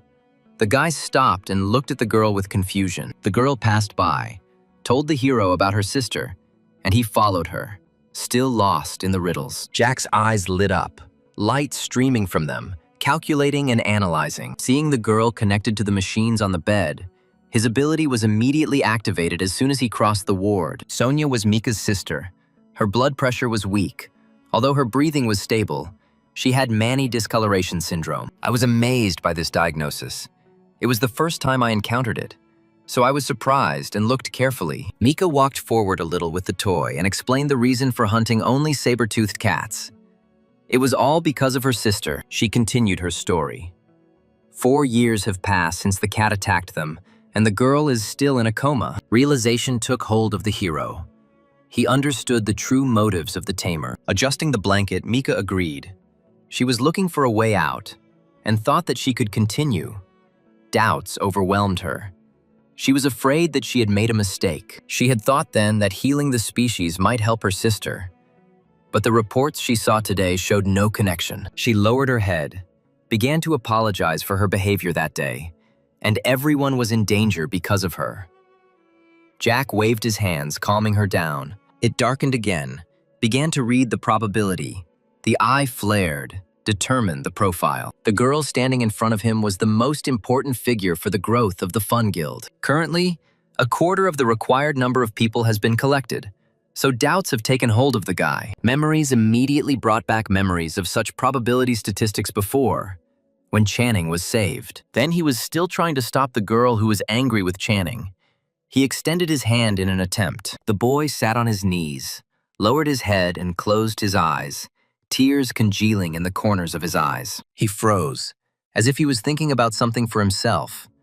It seemed to him earlier that the ability was directing him to some kind of quest. His skill hadn't behaved like this before, so he hired Channing to work with their guild to see the response of his skill. This is the second time Jack's ability has been activated. Only now it was caused by Mika. He looked confused. Continuing to look at the tamer, he wondered how many more people he needed to find. He put his hand to his head, made calculations. The eye was still blazing and the light was pouring out. Mika looked at Jack with alarm, raised her hands to him, but her head spun a little. But everything was fine. When he joined this guild, there was a high probability that it would become great. But now, additional requirements should appear. He raised his hand to his face. He squinted. Wrinkles appeared on his forehead. He grimaced. He didn't suspect that his analysis skill could mock him. In any case, he decided to do everything for himself. Asked the girl a question and took her by surprise. Jack turned his head and looked at Mickey's sister. And during all this time, she could not find a clue how to get out of a coma. The guy zealously assured that he didn't know all the details, so maybe he shouldn't tell. But if she still hadn't found anything useful, it was worth thinking about a new approach. She threw up her hands and asked about him with fervor, the blue of pain splashing in her eyes. I decided to demonstrate it on myself. Showed my wrist with scratches because it is necessary to carry out disinfection, and again turned to her with a question. She shook her head negatively. Then the boy began to tell about the composition of this ointment, what should be applied. He told me more about the plant. It has antibacterial and anti-inflammatory effects. I watched with interest. Raise the ointment up. Direct application of the leaves or stems of the plant will not help to treat open wounds, but it is this extract that has healing properties. But the man continued speaking, fascinated, and the girl looked thoughtfully in the direction. The girl's sister probably has the same situation, and I even suggested that the reason for her condition might be something else, not related to saber-toothed cats. But from Mika's reaction, the character realized that she had already understood everything. and now doubts had taken hold. Not a bad person, the hero tried to think. Because the goal of the hunt was to get possessed by the monsters that did this to her sister. I saw how warmly the tamer looked at Sonia. Her eyes sparkled, and concern was reflected on her face. Then he continued, taking advantage of the opportunity, and expressed his proposal to her. Seeing the interest, the character straightened up and loudly voiced his desire for official employment. Mika turned to him, asked again about the Fun Guild, and he confirmed his offer. He fervently assured that if he agreed, all members of the guild would do everything to try to find a way to cure his sister. My mouth dropped open in surprise when I heard that he doesn't make empty promises, and that they can even sign a contract as a guarantee. I used my ability again, analyzed the probability of Sonia coming out of her coma. Nothing changed in the calculations. There was no way to know if her sister would recover. The eyes swam and filled with light. But he should recruit her by any means. She raised her hands to her lips. The girl needed time to answer. Her eyes widened. It was worth thinking about. He raised his hand, smiled. There were no problems. I thanked her sincerely in response. He stopped and looked at her. The best thing he could do right now was to give Mika the opportunity to sort herself out. Waving goodbye, he didn't want to stay long and said goodbye, leaving the little girl alone with herself. But he looked down at the bracelet, remembered something, froze, and it began to glow on his wrist. He turned around, taking it off, and turned to the girl. He forgot to give her something now, she was surprised, not hiding it. He handed over the bracelet, explaining that it was made from a lucky mustache, that it brought good luck, and he thought that it would look better on his sister's hand than on a guy. I looked at the bracelet in my hands and was sure that Sonia would like such a generous gift. As he was leaving, he turned around, hoping for a quick answer with a smile. But the girl was silent, but followed him with a thoughtful look. Warmth appeared in Mika's eyes. A blush appeared on her cheeks. And that was when she realized that the guy's attention was necessary now. People were sitting in a large, dark room. Men were exchanging glances with each other. The head of the guild, Karaz, folded his arms across his chest, lowered his head in displeasure, closed his eyes, and did not tolerate identification. The presenter on the podium leaned towards the microphone. They all waited for quite a long time. The head of the guild, Kostya, was not there. He showed up, but was clearly unhappy with such an early meeting, walking along, scratching his neck. The secretary noticed that she was talking to Don about the rush. Only the lenses of his glasses flashed when he looked at her, too busy to come here. He was even given a displeased remark when they heard what the man was saying to the woman. The head of the warrior guild, Serge, frowned. His forehead was cut by protruding veins. It was obvious that everyone in this room was waiting only for Don. A smile lit up the man's face as he looked up and saw the speaker. And he was glad that he had returned from the dead. Serge jumped up, clenching his hands into fists. No one could destroy them. They cleared this territory of monsters many years ago. He exhaled, hinting that the guy in front of him was too loud, and glanced to the side. Another blond man propped his face up with his hand and accused the chief of immaturity. Without removing his hand from his face, a caustic smile flashed, and his crazy eyes settled on the victim, who had not learned his lesson even after being beaten. These altercations were noticed by others, and a female voice noted that the men were behaving like children in an attempt to tear each other's throats out. The woman with red eyes poured in, looked down, and didn't understand why they constantly needed to prove something. He turned to her, whistled, did not expect to see Kim. 3 years had passed since their last meeting. Don's next words made the girls angry. She exploded, got angry, and asked again about old age. Sitting down on a chair, throwing his hands behind his head, the man smiled contentedly, convinced of his irascibility. The chief, who had gathered all the heads, coughed, attracted attention to himself. It was time to start. They had been waiting for a long time. Ben, without raising his head, flashed his glasses, told the reason why all the heads were gathered today. It is connected with the territory of monsters. Now he is ready to reveal the details. When he revealed that those involved in the incident were the people who voted, only Don did not look surprised. His smile turned into a grin when he said that now they could easily break into the headquarters. The red-haired girl raised her hand indignantly. You need to think before you speak. Those people are acting on a global level. Their involvement is not enough for an accusation. Ben tightened his grip on the microphone and impatiently continued that the girl was right. The heroes were powerless, and it was even possible that this would develop into a diplomatic problem. He asked to look at the screen, and everyone saw a new variety of saber-toothed cat that was different from all the others. The men became agitated. They had never seen such monsters. Some of them cursed. Even he agreed with them. The fair-haired boy admitted that it looked disgusting. Ben couldn't keep silent, so he spoke quite loudly without holding back his emotions. The Monster Department constantly receives reports about such monsters. The head of the Warrior Guild folded his arms across his chest. Discontent was evident in his voice. He didn't understand why they had gathered. He didn't see anything unusual in the appearance of the monsters. The man in glasses nodded, agreeing with this, but his features confused him, because it was impossible to associate him with a special group based on his external features. He also told her about the new generation of monsters. The girl leaned forward. Curiosity was piqued, and she wanted to know more. He didn't spend much time explaining to everyone present. He told them about the mana crystal and merging with the monster.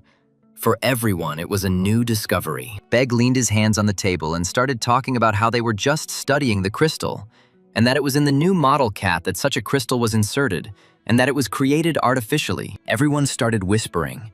The liquid confused Ben, and he also told her about it.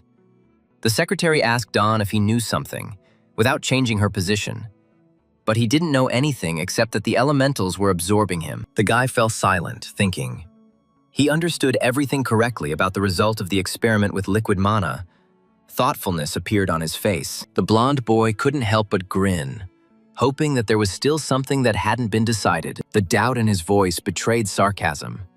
He didn't understand what relation those people had. He still didn't remove his hand from his face. Ben raised his head. The veins on his forehead bulged. Suspicious individuals were noticed in the monster territory that day.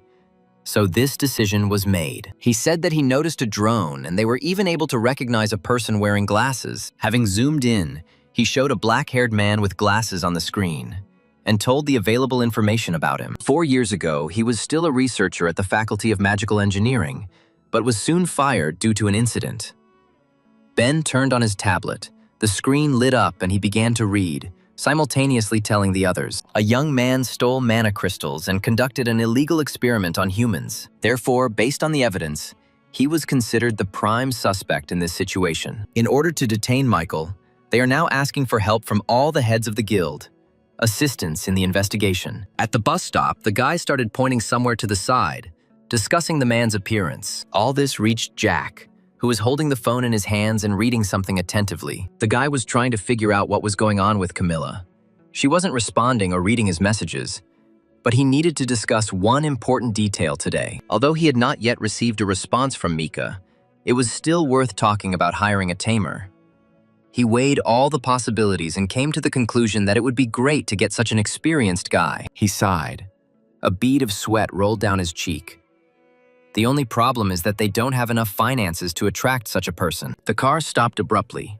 The tires rustled on the asphalt, and the guy was pulled out of his thoughts. Already sitting in the car, the young man needed to go, asked to be dropped off on a certain street, and exchanged glances with the driver. The old man laughed. Because of Jack's clothes, it was clear to everyone that he was a hero. He turned back to the road. His laughter became even louder. He could now boast to the other taxi drivers that he was driving a real hero. Taking a look at him, he assumed that the guy belonged to one of the famous guilds. The character became embarrassed, but the driver explained this too. Jack laughed and told his new acquaintance that he was from the Fun Guild, thinking that the man probably didn't know about them. But, oddly enough, he glanced at the guy. The taxi driver asked about both the cat and the guild. He knew them. The man simply lived there. So he was aware of everything, and again directed his gaze to the road, continuing the conversation. The boy noticed something strange. A girl with fox ears was walking down the alley. Her gait was even, but her clenched hands betrayed her nervousness. The driver was afraid of hybrids, and told the reason for this. Because of their animal nature or something similar, they easily became wild. Jack argued, "You can't tell anything bad from the girl's appearance. She goes to school. She's wearing a uniform." But the taxi driver stuck to his knowledge. Ordinary people would die if one of them attacked. So comparison wouldn't help here. The hero had to remain silent. Recognizing that he was right, the man could not think differently. They had been attacked so many times already, and it was scary. He turned towards the window. His thoughts were sad. The girl was a child. It was morally wrong to judge her like that. He immediately remembered Camilla, who also faced such treatment, and it hurt him. An attentive gaze was directed at the girl. He noticed something strange. That's why the reaction was like that. He saw the guys who were following the hybrid into a dark alley. It scared him. He turned to the taxi driver, shouted about his exit, and he tried to intervene, since they hadn't even reached their destination yet. He jumped out of the car as soon as they slowed down, waving his sword, and ran after them without even paying. The girl continued walking, not wanting to see that they were following her. The boys did not retreat and followed her. The hybrid also noticed the movement behind her and glanced her yellow eyes at the guys. She sped up, even started running.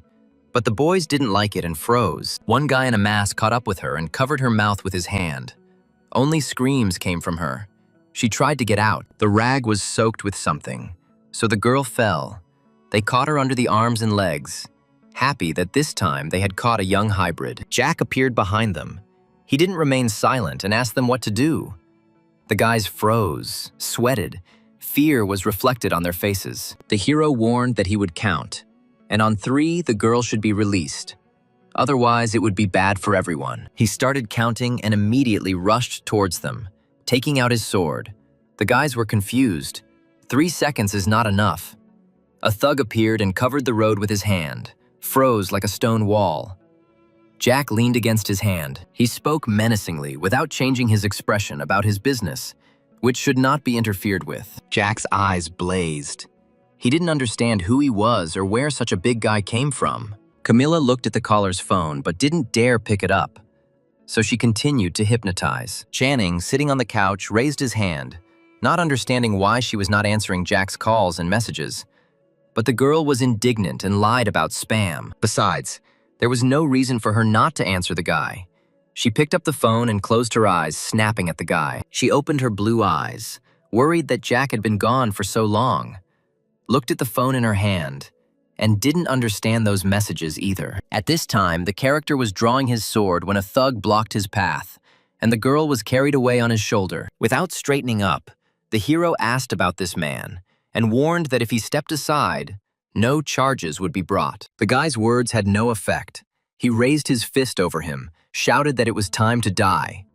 He realized that he was not the kind of person with whom one could come to an agreement. The man's weakness was in his strength, so the attacker was slow. While he was trying to hit the boy, Jack ended up behind him. But he swung, turned sharply. The guy just prepared his sword for a blow. His fist flashed in the air. The sword and fist clashed. An explosion was heard. Purple light poured out. The battle continued. The character realized that mana was invested in the attack. Otherwise, he would not have been able to stop the sword, and wondered if he was also a hero. The girl was already being loaded into the minivan. Jack glanced sideways at what was happening behind him. He gritted his teeth. If the boy didn't hurry, he would miss them. This couldn't be allowed. He made a decision. The thug got angry. He didn't like that the young man was turning around and looking away from him. He waved his hand. He had no choice. He didn't want to fight at full strength. He tried to keep the damage to a minimum since they were in a residential area. I heard a voice from somewhere above. There was a man standing there in glowing purple. He couldn't allow the whole area to be destroyed. The blonde boy stood with his hands in his pockets, smiling. Jack was lucky. They were in a hurry. Usually they kill all the witnesses, but they didn't have time to play with him. The character raised his sword. His thoughts were mixed up in his head. Everything was about power. They use it together. Then the guy in the light-colored suit turned to the thug and reminded him of the order. He had to behave more quietly. It was his first job, but there was so much trouble. Having heard the words about the boss, the bully had to retreat. It was not funny. He smashed the stonework with his hand in rage. Everything became covered in dust. The young man covered himself with his hand, heard a farewell to him. They promised a quick meeting. When he looked, there was no one there anymore. Everyone had left. Even Jack was confused by this. Putting the knife back into its sheath, I realized that those strange individuals had simply run away, but their identity remained a mystery. Something was wrong. He didn't like it, So now he followed the car that was taking the girl away. I continued to analyze their path, and just then I heard a call. Picked up the phone. It was Camilla calling. She was already on her way by taxi to the place that the guy sent her to. He also told about the kidnapping of a young hybrid girl. His surprised friend asked again. The hero followed them, so he asked the girl to call the police. She agreed, asking for caution. After he switched off, she froze, stared at the phone, held it in her hands for a long time, thinking. She frowned. Pain appeared in her eyes. Someone of another species had been kidnapped. There had been a surge in interspecies hate crimes lately. Meanwhile, the young man stopped in front of the building. It was already dark outside. He found those he was following. I saw that truck too. There was a guy in it wearing a mask. He folded his arms across his chest, sleeping, not noticing anything. I opened one eye, was attracted by the noise, and thought that the guys had already returned. How wrong I was. Jack, flashing blue, knocked on the car window, causing the boy to be shocked by this. He quickly started typing something on his phone, shaking with fear, swore, and didn't understand how he was able to find them. The hero was indignant. He didn't hear him knocking on the window or pretended not to hear. His eyes began to glow even more brightly. The boy trembled even more and asked to wait, because he was a hero and could explain everything. Unable to bear it, Jack pulled the young man out and grabbed him by the chest, closed his eyes from the pain and screamed. He admitted that he saw a crime. He has the power to arrest and decide whether he will live at all. He demanded an explanation of what was going on there. He didn't understand.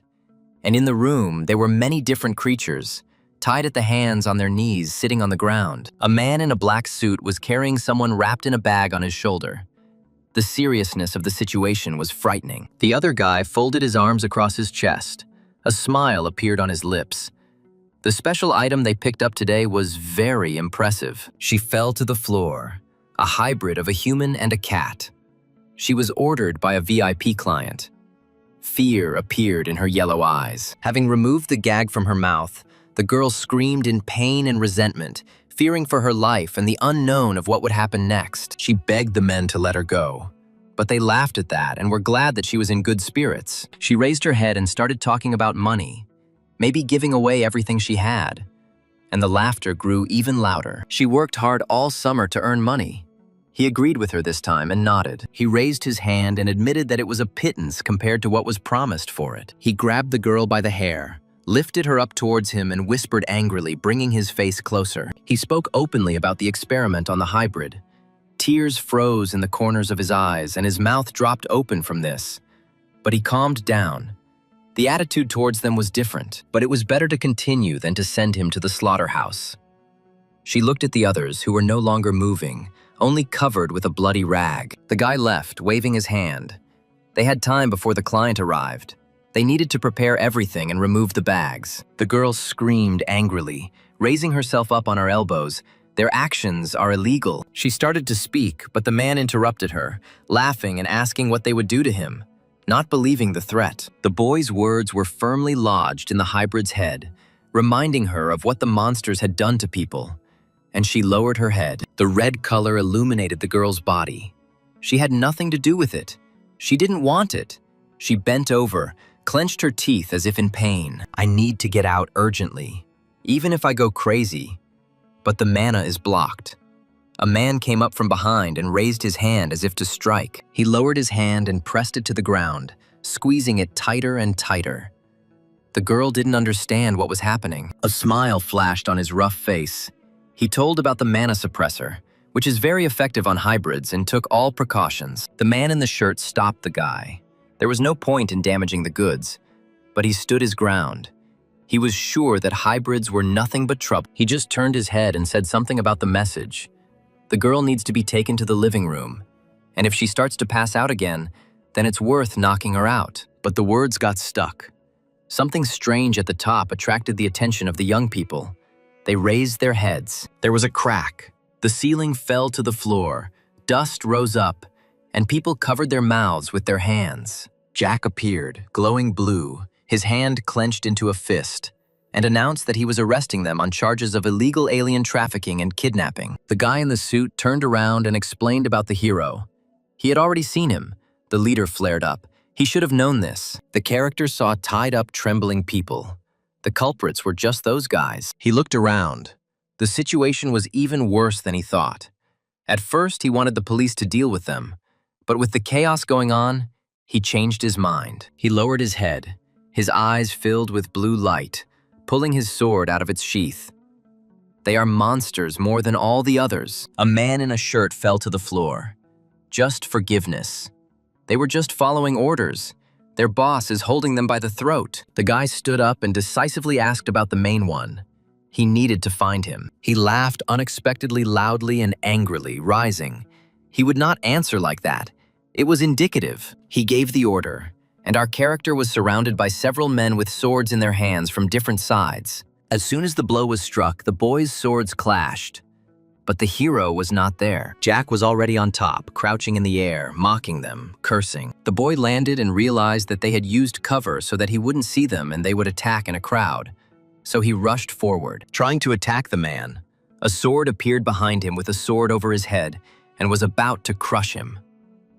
He flashed his sword, scattered blue light, his concentrated face closely watching the guy's actions. Falling one after another, the man in the shirt watched, hands in his pockets, as the attacker's hand fell and no longer moved. It was impossible.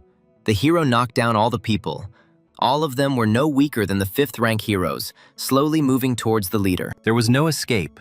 All the men fell down in blood and dirt, groaning in pain, their eyes closed. He ran up to the girl, tore the gag from her mouth.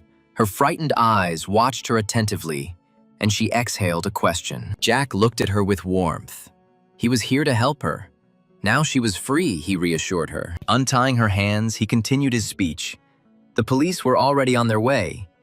He wanted to hear the story of what had happened. She looked around, at the people who were covering the blood-soaked cloth. Jack apologized. He was truly sorry. They couldn't survive. The hybrid's eyes stopped at one point. She raised her head and screamed loudly and heart-rendingly. Tears gushed from her eyes. She did not understand such treatment of them. They didn't ask to give birth to them. Everyone treats them like monsters. The hero couldn't help but utter a word. He just lowered his head. Deep down, he knew there was nothing he could do. The police surrounded the room. They were transmitting information. Camilla was there too. With a frown on her forehead, which was cut with wrinkles, the girl looked ahead with longing and anticipation. 2 people were making small talk, sitting and drinking tea, one thanking the other for his time. Michael raised his glass, praising the samples that were sent to him. They almost learned to control the mana crystal. The dark figure poured liquid, heard about the commotion, but the stranger already knew that the police were prowling the farm. Unfortunately, there were many important materials there that would help in the investigation. Because of this, the supplies were delayed. I didn't know if it was a coincidence, but it was the same person who managed to defeat the saber-toothed cat. Jack brought out the hybrid, carefully covering him with a blanket and holding him. Michael grinned, glowing purple as he held out the glass, taking care of everything himself. The police reported by radio that 12 children had been saved, but the rest were not so lucky. Jack stood with the men and pointed, telling them about the incident, and they listened to him attentively. A voice came from behind. Hearing it, he turned around sharply. His attentive, stern gaze warmed. I saw Camilla, who was carefully looking away. She was ashamed in front of the boy. Coming closer to her, he stopped, without removing his hand from his chest, and asked him about his affairs, anxiously peering into his face. He turned his gaze to the side, to where the men were removing the corpses. Unfortunately, they hadn't been able to save everyone, he noted with regret. He said that someone had died before the boy arrived. Camila also looked in the direction she was interested in the criminals, but they were alive. But they were all arrested, and the police took up the matter. The girl's eyes flashed blue with displeasure. The character bowed his head. It was the first time he had seen such quiet rage on the girl's face, but he understood her condition perfectly well, because she was also a hybrid. But the best decision was to leave these bastards alive, since the hero suspected that this warehouse was not just there. The guy turned to Jack. No one else will appear in this warehouse, but he heard a conversation about a VIP client. This needs to be looked into. I saluted him with my hand and sent the boys home. But there was something else that required attention. Jack stared in anticipation. One of the victims wanted to see him. The boy finished his speech hesitantly. The same girl who had been saved by the character was sitting in the car, nervously fiddling with her dress. When she stood with the members of the Fun Guild, she apologized to them. But the guys assured her that everything was fine and that they were happy with this format. The girl with the ears wanted to be taken home instead of staying with the police, she gasped, looking up. The orphanage was a place where young and vulnerable members of various species who had come to Earth from other worlds were kept. It operated like a normal orphanage, providing everything they needed until they reached adulthood. Jack glanced sideways at the little girl. He had heard of such a place, but he had no idea that the species that grew up in this place were also targets for kidnapping. A woman came out to meet them, putting her hands to her chest, tears rolling down her cheeks, and screamed the girl's name with pain. Unable to bear it any longer, Ricky ran to the woman and burst into her arms, hugging her tightly. She began to apologize, stroking her head soothingly and hugging her even tighter. Mrs. Jolie closed her eyes. She raised her head. The woman did not notice the young people at first. Jack assured her that there was no need to worry. The warm meeting pleased him. She introduced herself as Jolie. She was the director of the orphanage. She was already aware of the whole situation. The police called her today. After her words, the woman bowed to the guild members. She didn't know how to thank them for saving Rika. Camilla covered her eyes with her hands. Because it was their duty. The suggestion was made to have some tea. The guys looked at each other, agreeing with her completely. And so our heroes set off along the long, white corridor, looking around, turning their heads, following Mrs. Jolie. Jack turned to the woman, was struck by the silence, the first time this had happened in an orphanage. She turned around and explained that the children were already asleep. But as soon as she spoke about the dream, the children looked out from behind the doorway, ran out crying to meet the girl. Jolie threw up her hands. It was late and time for them to go to bed. But the kids were already surrounding and hugging Ricky. The young man laughed. He thought it was cute. The woman smiled too, and her eyes sparkled with warmth. The girl took the kids away. We can continue without her. The guy was amazed that even after everything, she kept a courageous face. They sat down on soft sofas. The director apologized for the children. They had too much energy. But the hero was glad that they remained children despite everything. The woman told how she was contacted, and then she accidentally shared with the children. So they were worried and did not sleep. Camila asked about the other victims. The boy looked at her with surprise. Ricky was the only one involved in this incident. The other children were from neighboring institutions. The girl interrupted, remembered another similar incident, and stared in anticipation. But then their conversation was interrupted. Camilla turned her head towards the speaker and froze. Her blue eyes widened. A girl with red hair and eyes came in with a tray in her hands. Layla thanked Jolie, set out cups for the guests, and they looked at each other. The girl quietly clarified about the people the director had spoken about earlier, nodded, and the boys carefully watched what was happening. Now Layla was also surprised, bowed, and expressed gratitude for saving Ricky, nervously fiddling with her hands. The director's speech was heard. She said that this girl also experienced something similar. 4 years ago, 2 children from the orphanage were kidnapped. Layla returned home, but the other child was less lucky. Camila slammed her hands on the table in anger. Jack remained calm and expressed sympathy. The woman heard about help, shook her head from side to side. She didn't need anything, but she appreciated the attempt. I remembered that there were guilds that also offered help, constantly promising financial support, and that there would be a place where all species could live in harmony. But in reality, no one cared about them when they really needed help. Looked at the red-haired girl when she was kidnapped. Only one large guild came to their aid. Asked again with interest. And this guild was a bone with the head Don. Without him, they would not have been able to find Layla. The guy was dejected. This was even before the hero became the leader. Before that, he only brought trouble. Then, many species harbored resentment and anger towards the heroes, which caused considerable tension. The real dilemma is that despite the fact that it is about helping those in need, there remains a significant conflict of interest. Jolie lowered her head. Given their current situation, they are not yet able to independently determine what is best for their home, appreciates the refraction, but will not be able to accept any more help. Camilla raised her hands to her hair, revealing her ears. There was no need to worry about this. The woman was confused. She showed her sharp ears, explained to the woman that she was only half human. Layla screamed and covered her mouth with her hand. Jolie was also surprised. She considered the girl the head of the fun guild. She closed her eyes and lowered her head. There was nothing wrong with that. Even though her guild was created by a half-elf, she raised her head and began to speak passionately about how, growing up, she had faced discrimination solely because of her elf nature, and remembered a period in her life when she had withdrawn from the world and looked at everything through the prism of bitterness, fearing those who despised her for who she was. She looked at Jack with a slight smile.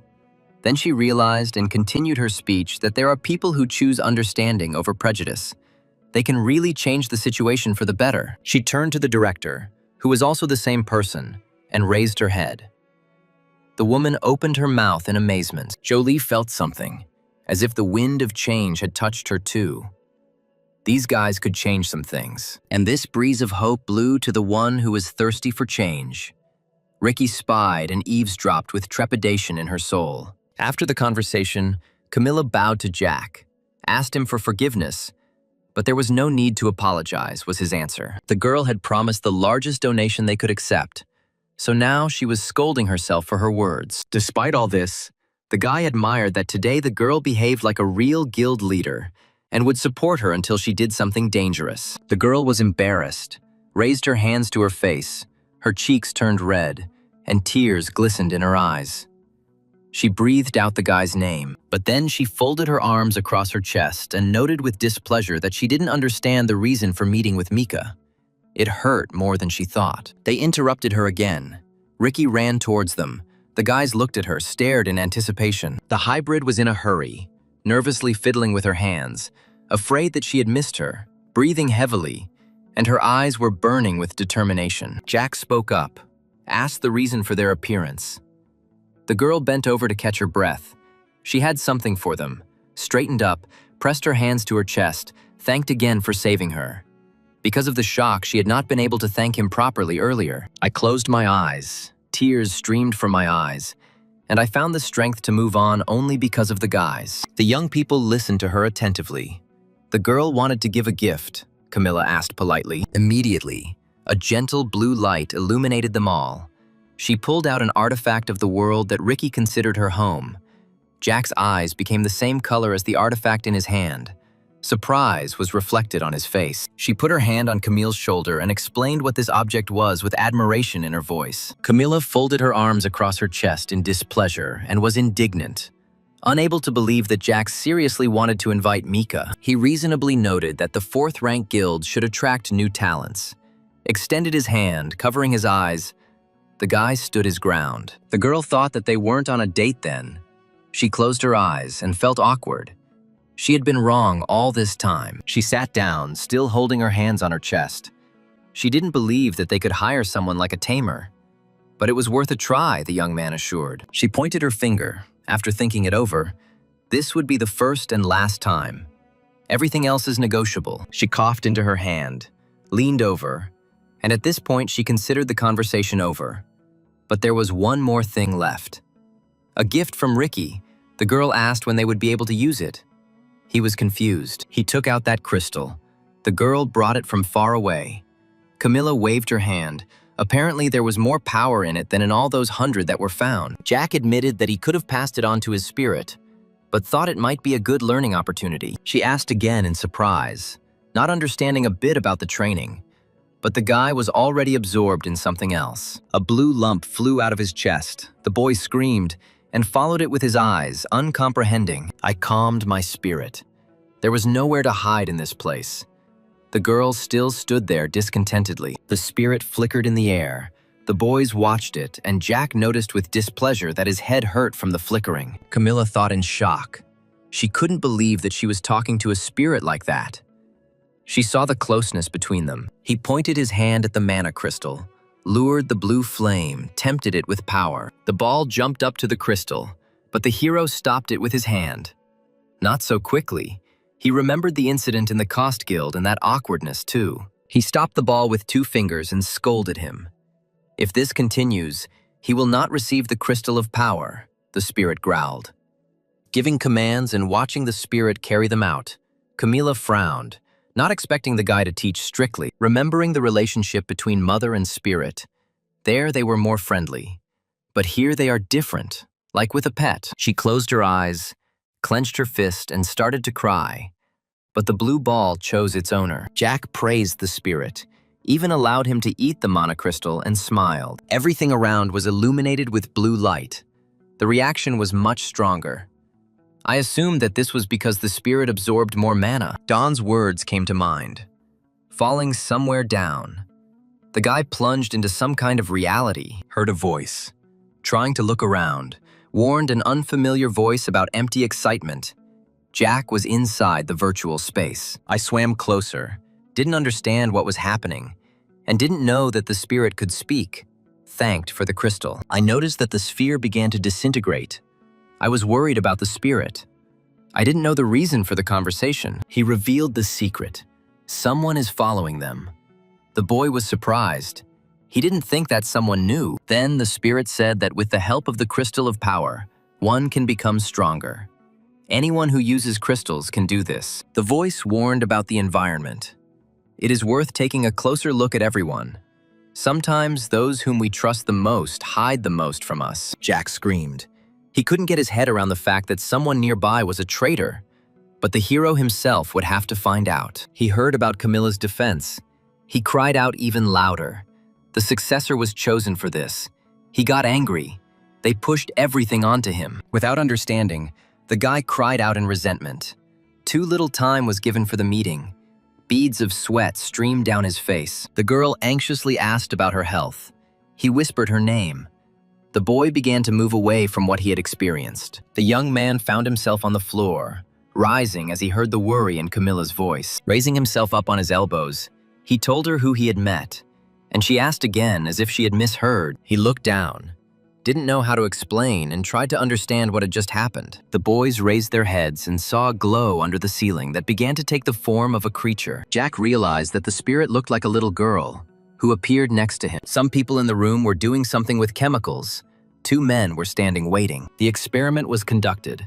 Those familiar personalities were constantly watching Michael. As he poured out the liquid, he heard that the kidnapping of the last hybrid had not gone according to plan. Because of this, they lost a large supply base.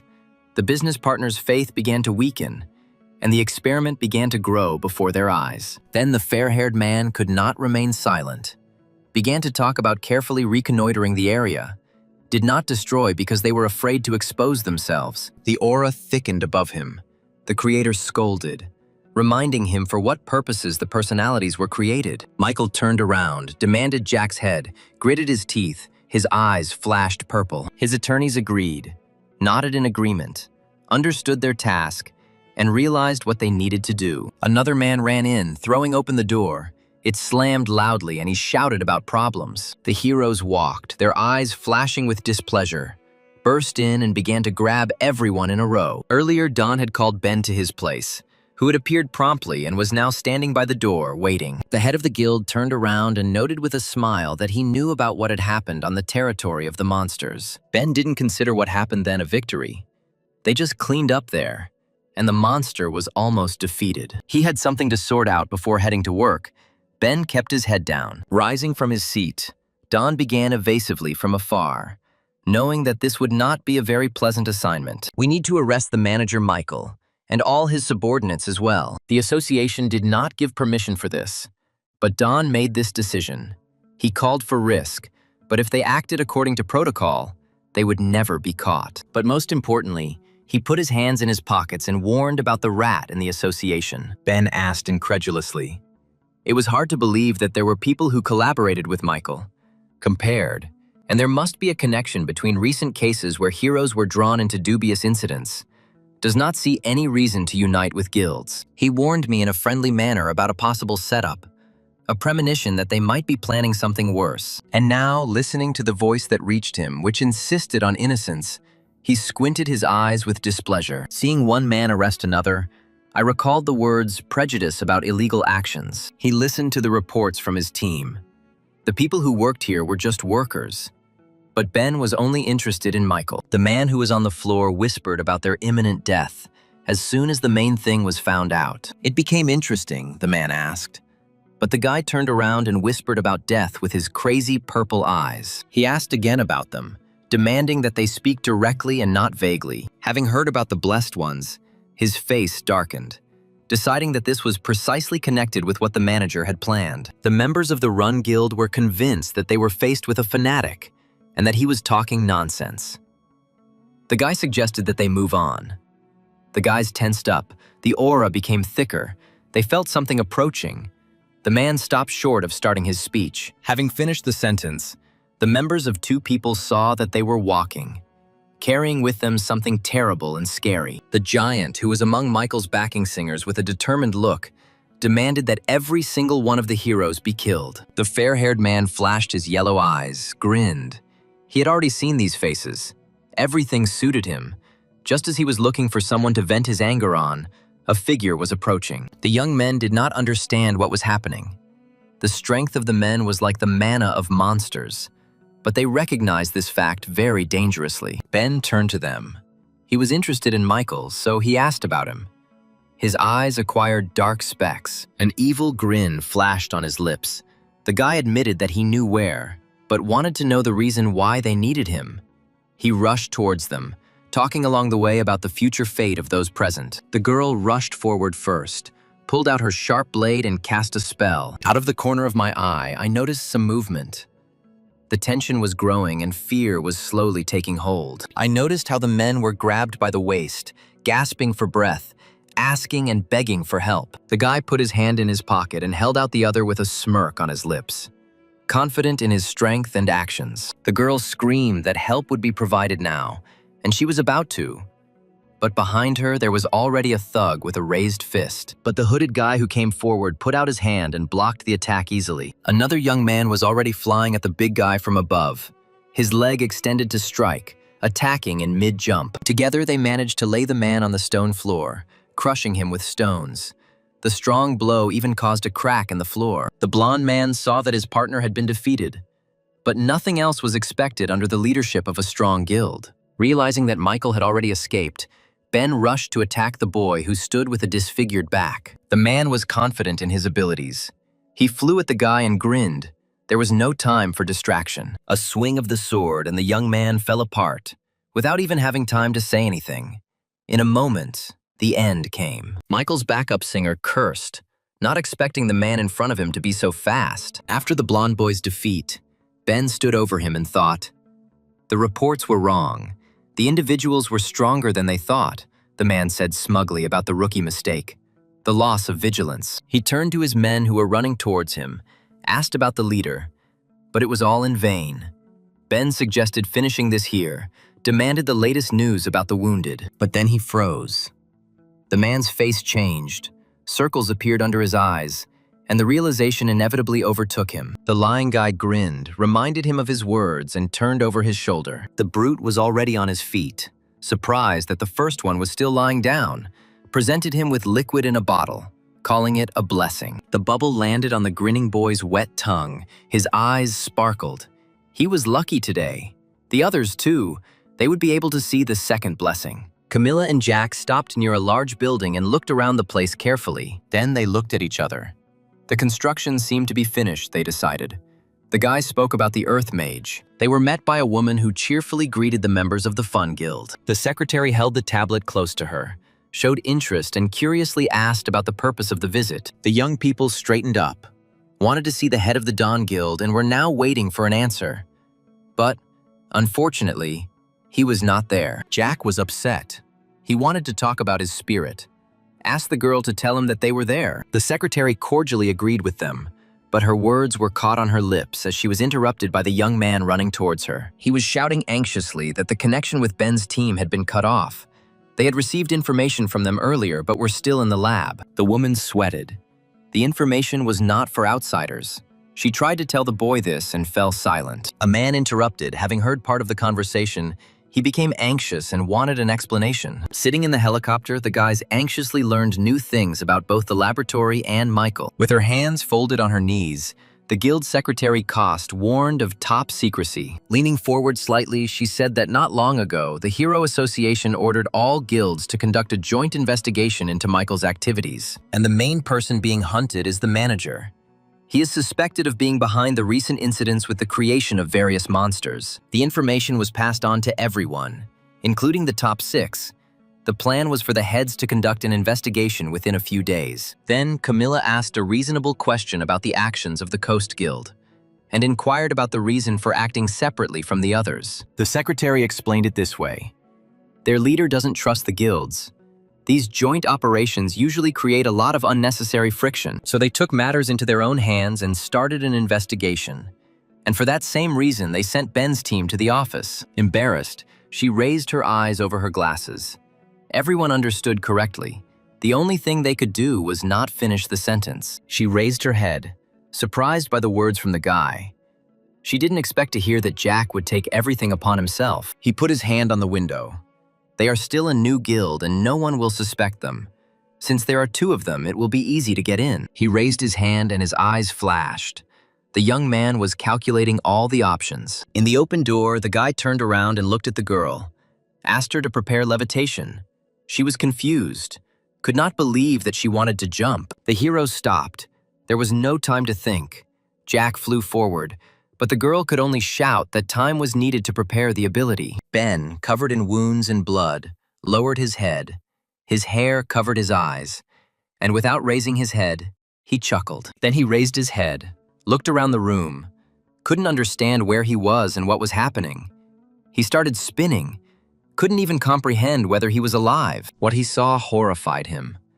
The once living members of the team were now lying around like broken dolls. They were all dead! Ben screamed loudly and heart-rendingly, his eyes filled with tears. He didn't know how this happened. He stopped short, looked at himself, or rather at his hand, which was not there. Suddenly fell silent and stared. Howling, Ben blamed himself. Spreading his arms, the blonde monster grinned and lectured, remembering his own words. He gave the command to his partner, and the big guy transformed and now looked like an animal. Ben saw that the man's body had merged with the monster and realized what was happening. Dumbfounded, he decided that he should tell Don no matter what. He turned to the lying guy with a pathetic attempt, with the hope that he was alive. The guy was still alive. He closed his eyes, couldn't move, and sadly began to apologize to Ben. Because he was the protection. He had to protect everyone. The man cried out, asking to be silent. He couldn't cry because his eyes were damaged.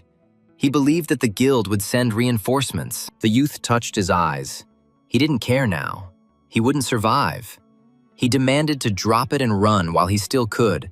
The boy would hold off as long as possible. All the words were said. The man stopped short, froze, could not move. It even seemed like time stood still. The boy was defeated by that monster gorilla. Ben roared, cursed, and leaned forward. He sped forward to attack, but was intercepted by a huge paw that grew in his path. The monster that killed the boy rushed forward, waving its paws, and threw the commander back. The blow was strong. The man could not bear it and screamed. His forehead was cut into wrinkles. His eyes rolled back from unbearable pain. The fair-haired boy slowly approached them, grinning, revealing the secret that they had long ago received information about the hero's plans. Unexpectedly for all of them, a couple appeared, moving to the side, attracting the attention of the villain. Camilla looked around the room, pressed her hand to her lips.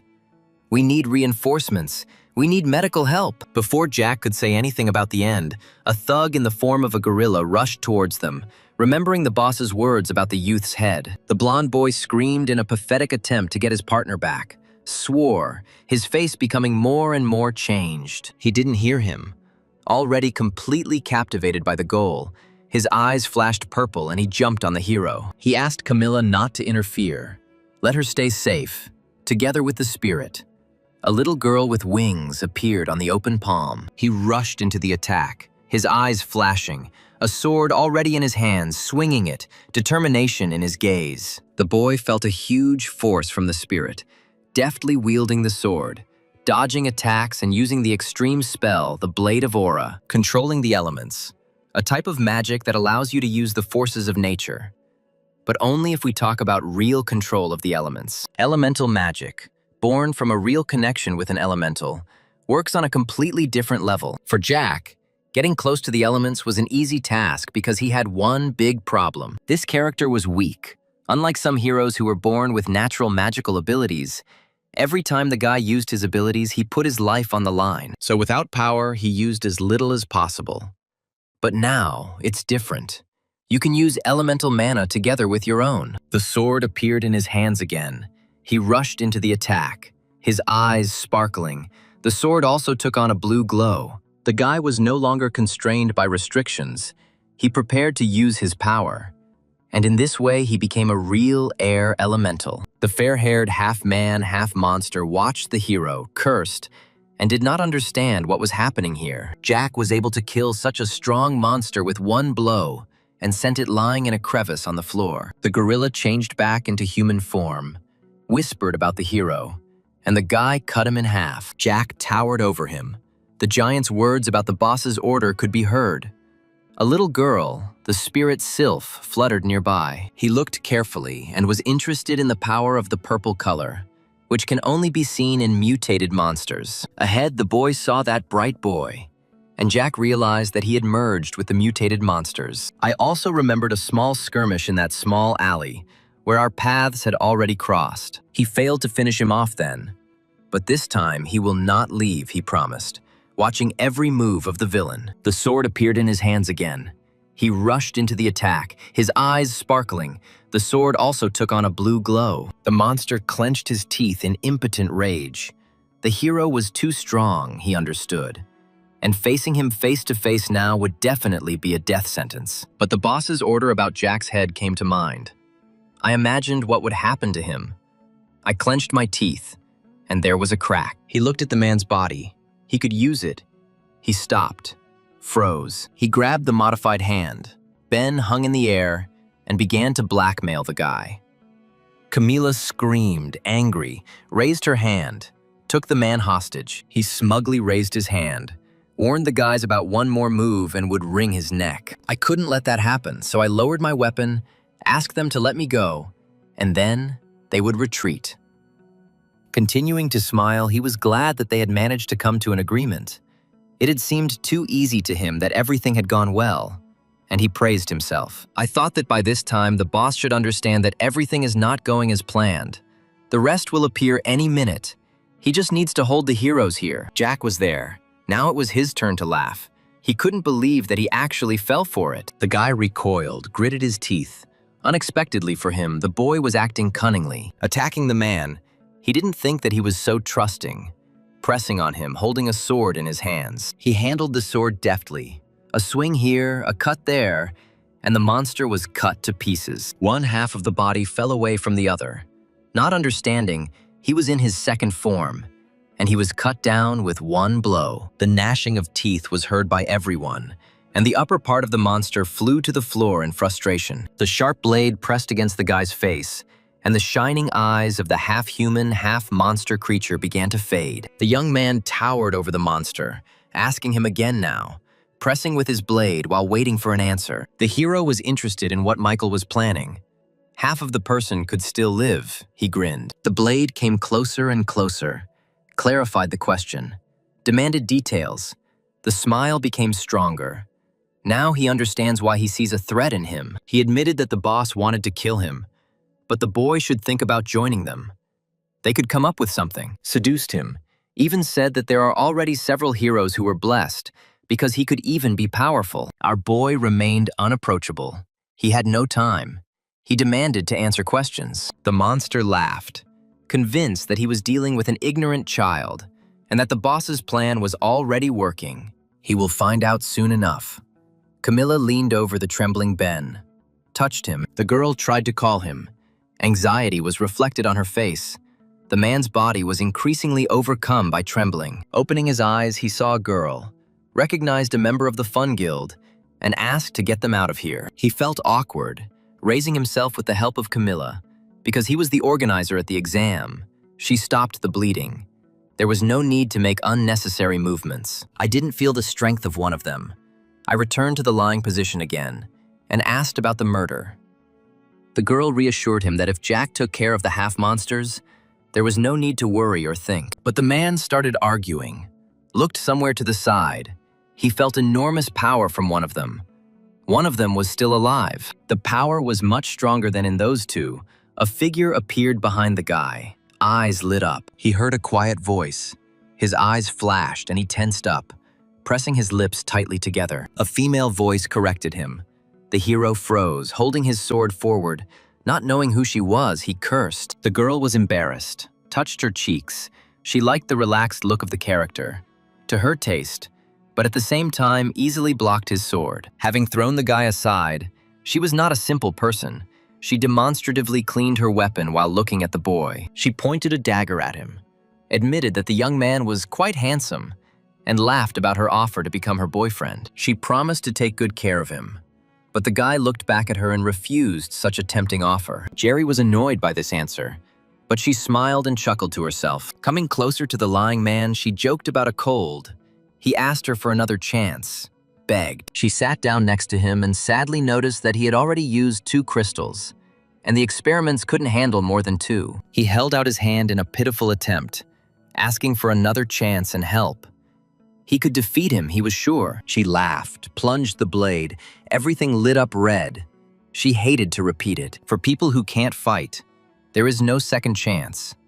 And the boy's eyes faded, the purple color gradually fading from his face. She pulled out the dagger. A smile lit up her face again, and turned to the guy, saying that he only had 1 chance. Jerry straightened up, holding her side with her hand. The boy and Sylph stared at her. Unable to bear it, Jack asked about the side.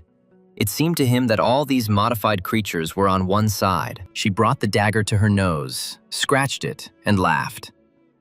There was pity in the guy's voice. It was a useless thing, was the answer. She explained what kind of people like that bright boy were, then pointed the blade at the hero. She was tired of talking. She was too angry at the people who couldn't shut up, so she jumped up and rushed at the guy. Using the power of spirit, I made him bare his fangs and smile from such a surprise. And I also paid attention to the eccentric little animal. Throwing Jerry away from himself, it flew past, leaving dust. Jack watched, slightly lowering his sword. They exchanged glances with the spirit. It seemed like it was just empty chatter, they decided. Everything seemed strange. He looked around in search of Camilla. He had to return to her. There could be more such creatures nearby. Already turning around to leave, I heard a voice that was grinning and oozing with poison. Jerry stood up, her red eye flashing, a smile glued to her lips. She hadn't met anyone with such a sparkle in a long time. She gave him a compliment, as if she had fallen for the hero. He turned around, thoughtfully wondering, because the character knew for sure that the blow hit the target. He didn't want to kill anyone, but there was no other choice. He saw how the girl was already rushing towards him. She still hadn't played enough. The young man gave the order to Sylph that it was worth returning to the sword. The blue ball obediently flashed. The next trick was shown by the Donka. When Jack cut it and froze in anticipation, his eyes sparkling. And while our hero was wondering where Jerry had gone, she appeared behind him and was already aiming a dagger at his neck. He turned sharply, blocked the blow with his sword, staggered, and his blue eye flared. If it weren't for his analysis, it would have been much worse. The style is good, almost like an assassin's. He was sure that she wouldn't be able to dodge the next blow. But when they were so close, she was able to duck away from the blow. She managed to get away, bounced off the boy, took a pose for an attack. I have never seen such movements anywhere else. She straightened up. Blood dripped from the cut on her forehead. It was too close. She could have died, she confessed. Then she realized that it wasn't so easy to defeat the guys. It became clear to Jack that if he didn't deal with her now, she would become a problem in the future. He decided to use the aura blade again.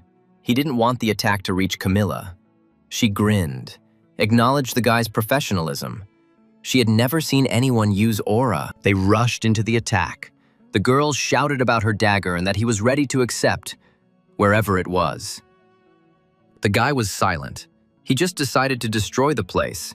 Then he would see how Jerry would cope. The battle was stopped by a high-pitched male voice who stood with his back to him in a relaxed pose. I scolded Jerry for starting a fight. She just needed to assess the situation. He adjusted his glasses and said hello. It was that same manager Michael. He put one hand to his chest, put the other in his pocket, introduced himself as a man, and flashed the white light of his glasses. The girl turned around and waved her hand. The hero carefully examined the man. It was the first time he had seen the manager, and now Damashka wondered about the reason for his arrival. She came closer to the main thing, put her hands on her hips, expressed her opinion, argued with her, saw the mess that she made. They turned their gaze to the dead. The girl leaned over, chimed in about the death of the experiment, and complained about demanding more. Michael looked down on the remains and called this creature stupid and impudent. He ordered to take the crystals of power from their bodies and leave. She snorted and turned away, wanting to stay longer. Jack put his sword to the man's throat and announced his arrest because he was a criminal. He continued that the Hero Association had sent reinforcements. There was no need to do anything. Just surrender. Throwing his head back, he laughed evilly. This was what Michael had hoped for. This was all part of his plan. The purple color illuminated everyone present. Laughter still came from the man. The hero was confused. Jack couldn't stand it. He leaned on his sword. The aura thickened and wrote, "Too dense. No person should have such powerful mana." He heard, raised his head, told about his plan, attracted all the members of the 6 guilds.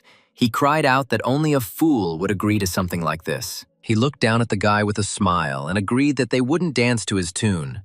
But the girl chimed in with her own comment. When the suggestion about the traitor was made, Jack fell silent in shock, his eye blazing. I imagine a man sitting in the office and sorting through documents, sorting out the necessary sheets. The chairman of the Association of Heroes looked at his wristwatch and decided for himself that it was time. Coming out of his office, looking back at the door and quietly closing it, the man was in a hurry. The head of the guild, Koss Dawn, appeared in front of him. He put his hands in his pockets and watched the guy closely. He winced slightly, found the traitor, and now asked how he was doing. In such a tone that the hair on the back of his neck stood up. He nervously touched his glasses, pretended not to know what was being discussed, and even tried to turn it into a joke. Dawn didn't try to prove anything. He just went and dumped a nearby stone wall on him. And the man fell. He grimaced and began to say that the one who can control all the heads of the guilds is the same person who leaks all the information to Michael. Dawn found the rat, leaned forward a little, his eyes flashing with displeasure. Everything led to Eugene. At first, the guy denied it, saying it wasn't him. But he glowed purple, emerging from the stone with sharp nails and pointed features. Dawn smiled, admitted that he hadn't liked this man from the very beginning, and trusted his instincts. The guy's next words did not please the traitor. He grinned and touched his hair with his hand. The chairman had changed, and now presented a new monster to the chief, with wings and horns. That's what Michael's technology can do. He lowered his head slightly, whispered, understandingly crossing a man with a bat, "Mana crystals are mixed in." A smile touched his lips. The era of heroes had sunk into oblivion. He called them relics of the past. Take care of it personally. He will do everything to destroy the heroes. With these words, the traitor ran towards the guy, who was still standing calmly in place. He put his hand forward, paying tribute to the enthusiasm. The head of the guild coast remained calm, but it wasn't enough. A weak blow like everyone else's, but the monster was able to break through his barrier. Even though Dawn dodged it and his hand didn't hit him, he loved to fight in close combat. He tore off the monster's arm. He howled. He never expected such pain. He screamed louder, his arm torn off, his forehead wrinkled in pain, his mouth opened in a scream. He cast a spell. A shadow impulse flowed towards the guy. He put his hands out in defense. The attack on the ultrasound that these evil wings use was similar. The monster rose up, smiling smugly. He made fun of such a glorious warrior as the head of the guild. With his arms outstretched, it was no wonder that his guild members were destroyed like ants. With such a weak leader, they had no chance, appealed to the feeling of guilt. I stopped short as soon as I heard the guy's words about screeching like a bat. My face changed. Pain flashed in my eyes. He scratched his ear with his finger demonstratively. He didn't like dealing with evil wings. They were too noisy.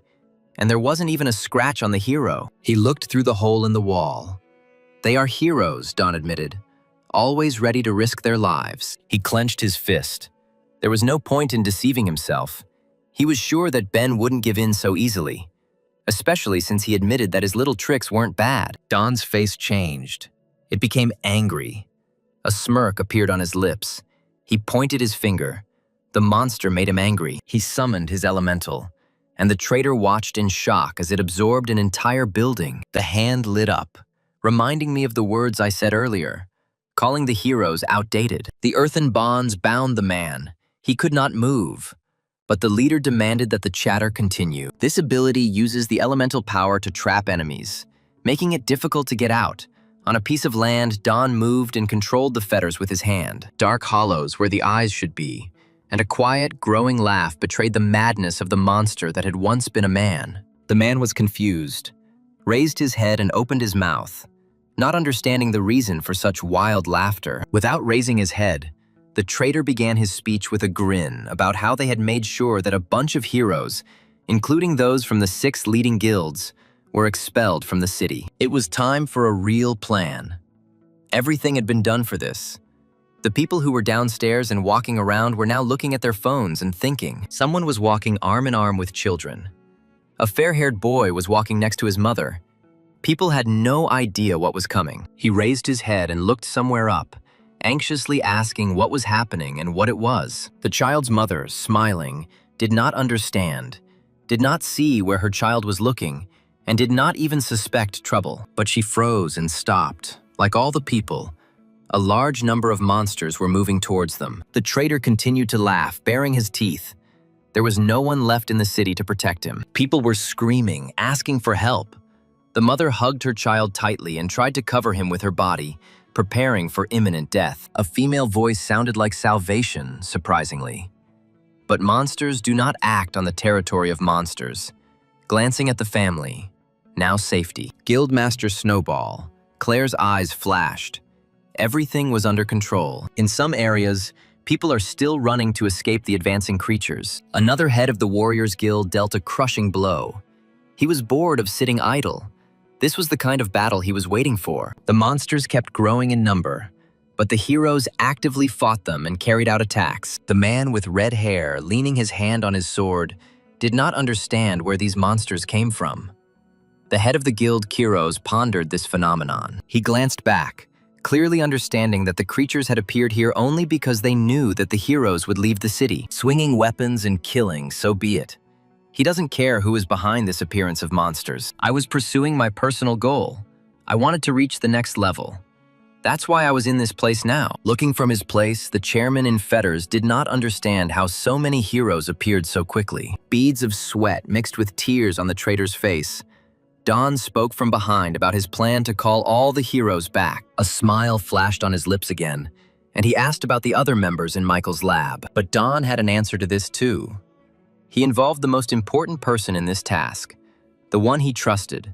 The boy looked cheerfully, putting his hands in his pockets. Dean looked with blue, sparkling eyes. This building is too chic. He was happy like a child. Don cheerfully touched his glasses with his hand, as much as it was unpleasant for him to admit it.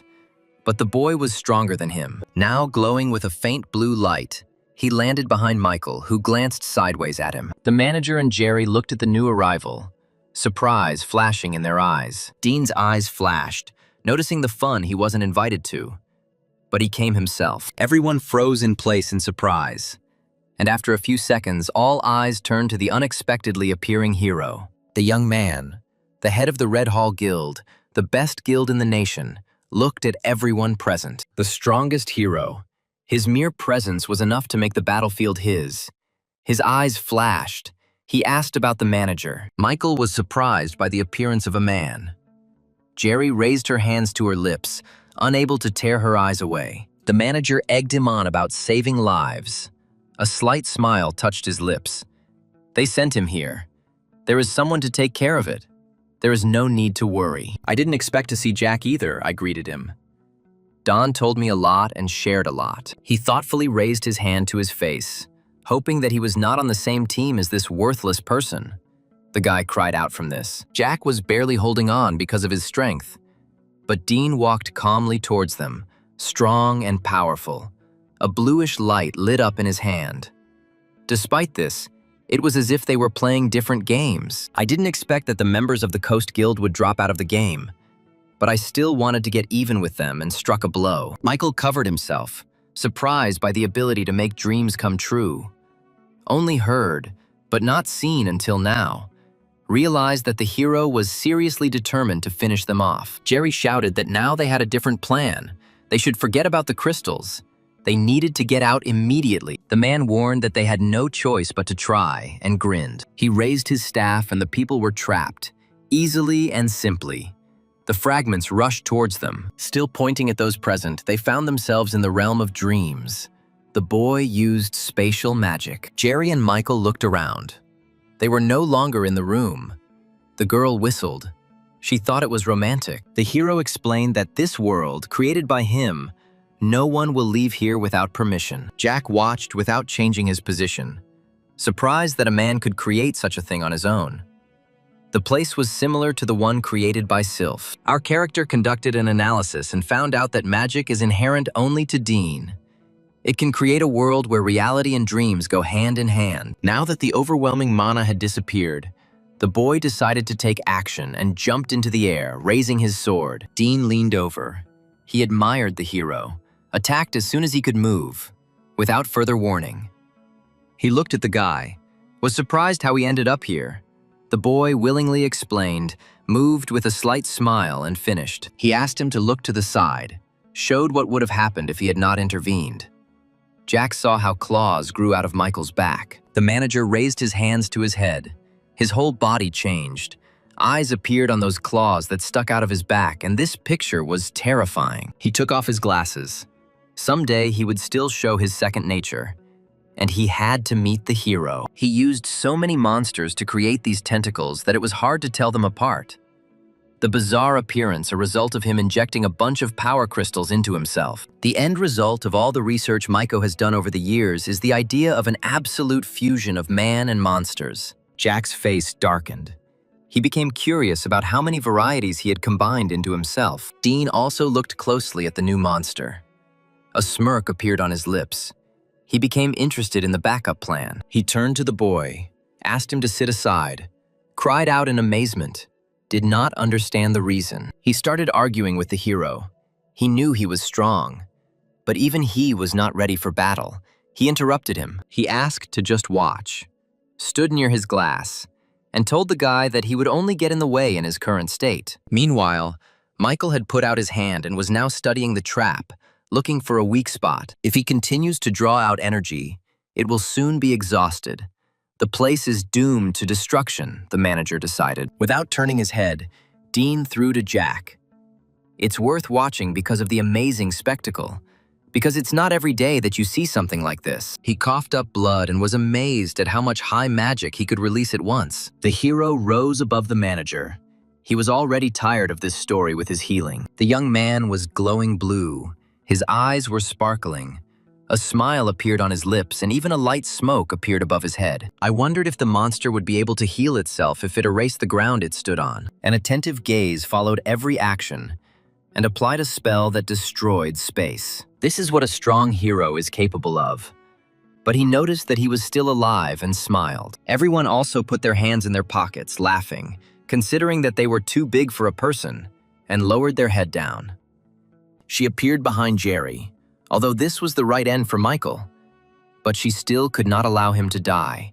She put a dagger to his throat. The technique allowed him to use spatial magic without any range limitations. But it was not ideal either.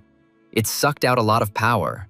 The man quickly got tired, because a lot of energy was spent on maintaining the dream realm. The other mages couldn't hold it for more than a few minutes.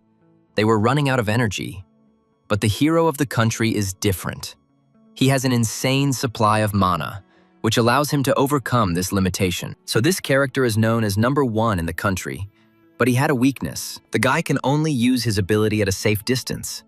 If someone gets too close, the distortion can have the opposite effect, harming him if he allows someone to get close to him. He always remains on guard and does not let the enemy get close to him. But somehow, Jerry slipped through and ended up in his safe zone. It wasn't even that the man couldn't feel her. He simply forgot that she was there. He looked at the knife in surprise, thought how easily he had managed to slip past his heightened perception, and was amazed at the technique. When the man asked about her nation, she was surprised, smiled. The girl was impressed that she knew. He glanced sideways at the girl and winked at her. He knows about her race because he was involved in her death. 20 years ago, The race invaded the Earth and started a full-scale war. The people of her nation changed the Earth. A large team of 5 people, including him, exterminated them. They were heroes. At least, he was sure that no one survived. He continued to talk about how seeing any of them alive was a huge shock, and the only thing that was confusing was working for Michael. She stopped, froze, even slightly pulled away from the guy. Her lips pressed into a narrow line. Red eyes flashed. The girls laughed, not understanding why they needed to take revenge for a bunch of weaklings who couldn't even win the fight. It was all because she was bored. She just wanted fun, chaos, blood, a world where the fighting would never stop. A world filled with screams, where people tore each other apart. That was her ideal picture. Also continuing to hold the dagger near her throat, she asked about the fun. The boy laughed now. A typical representative of his nation decided. For this reason, she couldn't let the manager be killed, because the fun would be over. And her boss had big plans for him. He glanced sideways in surprise, asked about the leader who presumably died long ago. But Jerry did not give a full answer. As much as he had hoped, he was unable to obtain more information. He grinned because behind him, Jack was already taking action to protect him and defeat Jerry. He chuckled. If his skill couldn't handle her, it didn't mean he couldn't use it on others. Jack used his spell, the Blade of Aura, and cut the dream realm to a great depth, landed, and looked around. A guy appeared and started scolding Jack for the fact that he could have cut him in half. But he didn't hold back. He knew he could dodge it. The main character looked at the destruction and could not believe that he had destroyed such a huge piece of his kingdom. The wind control was impressive. He assumed that he could even fight with Dawn. Now he understands why the chief was interested in this boy, remembering their conversation, how he praised him for finding the element of a child prodigy. Jack turned his attention to himself. Dean looked at him with interest and asked again. Unable to finish off Jerry, she stood up and now stood and looked at the men, who in turn looked at her carefully. She was still holding a sharp dagger and smiling, grinning from under her forehead while looking at the guys. The hero knew that this nation was hard to kill. The girl in turn became embarrassed. A blush lit up her cheeks. She fell in love again, as it seemed to her, with the character. The men covered themselves with their hands from the dust. It was a spatial rift. Jack's last attack was too strong, so the space is now unstable, Dean explained. Jack's eye flashed. He couldn't let them get away so easily and rushed to attack. He was stopped by a young man. Now everything is absolutely useless. If they are not careful, the crack can suck them in. Then Dean looked at the girl again and saw that she also knew how exactly his dream kingdom worked. He was surprised by this, because 2 people really know magic well. Dawn and the one he thought was dead. The leader of the nation, which included the girl, was considered dead. But apparently this was not so. She said goodbye to the men, promised to meet them again, left them, and disappeared on the spot. The main character turned his head. She was right here, he noticed with annoyance. But they let her slip away. The guy next to him reassured him. He tilted his head slightly. They received important information today. Since she survived, they thought that they were all destroyed. Apparently he has teamed up with Michael and is planning to turn the world into chaos again. If they attack, it won't be limited to the country. The whole world will become a battlefield. Dean began to draw his spell, putting away Jack's sword, clarified that he heard what they were talking about and asked again. The young man stuck out the tip of his tongue and egged the boy on, saying that he needed to prick up his ears. He turned to him, holding tightly to his staff, and said that they were heading back to the city. They couldn't do anything now anyway. Jack immediately cried out, because they couldn't just walk away and leave Camilla and Ben. The man decided that he would send reinforcements, no question about it. And the guy followed him, cried out in surprise, already penetrating into the transparent space. Together they rushed along some portal created by Dean. On the way, he might feel a little nauseous. The boy tried to clamp his mouth with his sword, holding back the urge to vomit. He thought with embarrassment that he should have warned about this in advance. But then his analysis became active and his eye lit up with a blue glow. The probability of meeting someone was high. At this time, the night city was quiet, and the only signs of chaos were the scattered corpses of animals and people and broken cars. Behind one of these cars, a dark figure was hiding. The monster was heading towards him with its tongue hanging out. It was Channing. He was hiding. He couldn't believe what was happening. He was shaking. He had no idea where these monsters came from. He looked at the phone in his hand, tormented by anxiety, wondering the reason for Camilla and Jack's silence. Finally, the phone rang. A girl was calling, drenched in sweat. A guy was asking about his share. I anxiously asked her for a couple of details, but I couldn't understand what was going on at all. Camilla screamed into the phone, nervously pressing her hand to her chest. That monsters had attacked the city. They were already on civilian territory. This shocked her. The girl gave him the order to find a safe place. And suddenly, it seemed like it started to rain. The boy froze, slowly raised his head and saw the open mouth of a monster above him. He crawled away screaming. While he was gone, the country went mad. The voice on the telephone receiver did not stop. Suddenly, I saw a stranger in profile who was taking off his hat and was in no hurry to turn around. It was a research fellow from the Institute for Monster Research, who asked with a smile for permission to use the phone. The guys arrived, looked around. Jack was feeling sick. He was nauseous. He could barely hold back the urge to vomit. Unable to bear it, he fell to his knees. The boy was vomiting. Dean didn't believe it. It couldn't have been that bad. He turned to look at the guy, saliva dripping from his open mouth. It seemed to him that all his organs had done a backflip. He suddenly froze. Something caught his attention. A bead of sweat rolled down his cheek. Rising to his knees, he looked around the place. Didn't recognize it. So he asked Dean where they had arrived. He looked at the guy, hesitated, and replied that, thanks to Michael, this city was now in ruins. Jack stood up, clenched his teeth in rage. His forehead furrowed, and the veins on his neck bulged. Veins appeared. He did not understand the reason why this had to be done. The hero completely agreed with the boy. He didn't think that the damage would be so serious. There was a high probability that they would encounter monsters that were still at large. Then he turned to Jack, looked, and said that the Association of Heroes was destroyed, and that he would have to go to the Bone Guild to meet with Don. In addition to meeting Don, the guy also needs to keep an eye on who this unexpected figure from his analysis turns out to be. Suddenly, they saw someone's figure, who said that he had saved them from unnecessary troubles, and they turned towards the voice. It was the head of the guild, Cost. He rubbed his neck with his hand, and with a smile he noticed that the secretary had already told everything. The man then turned to look at the people behind him. But he wasn't the only one waiting for the boys. The heads of the guild stood there, a man and a woman.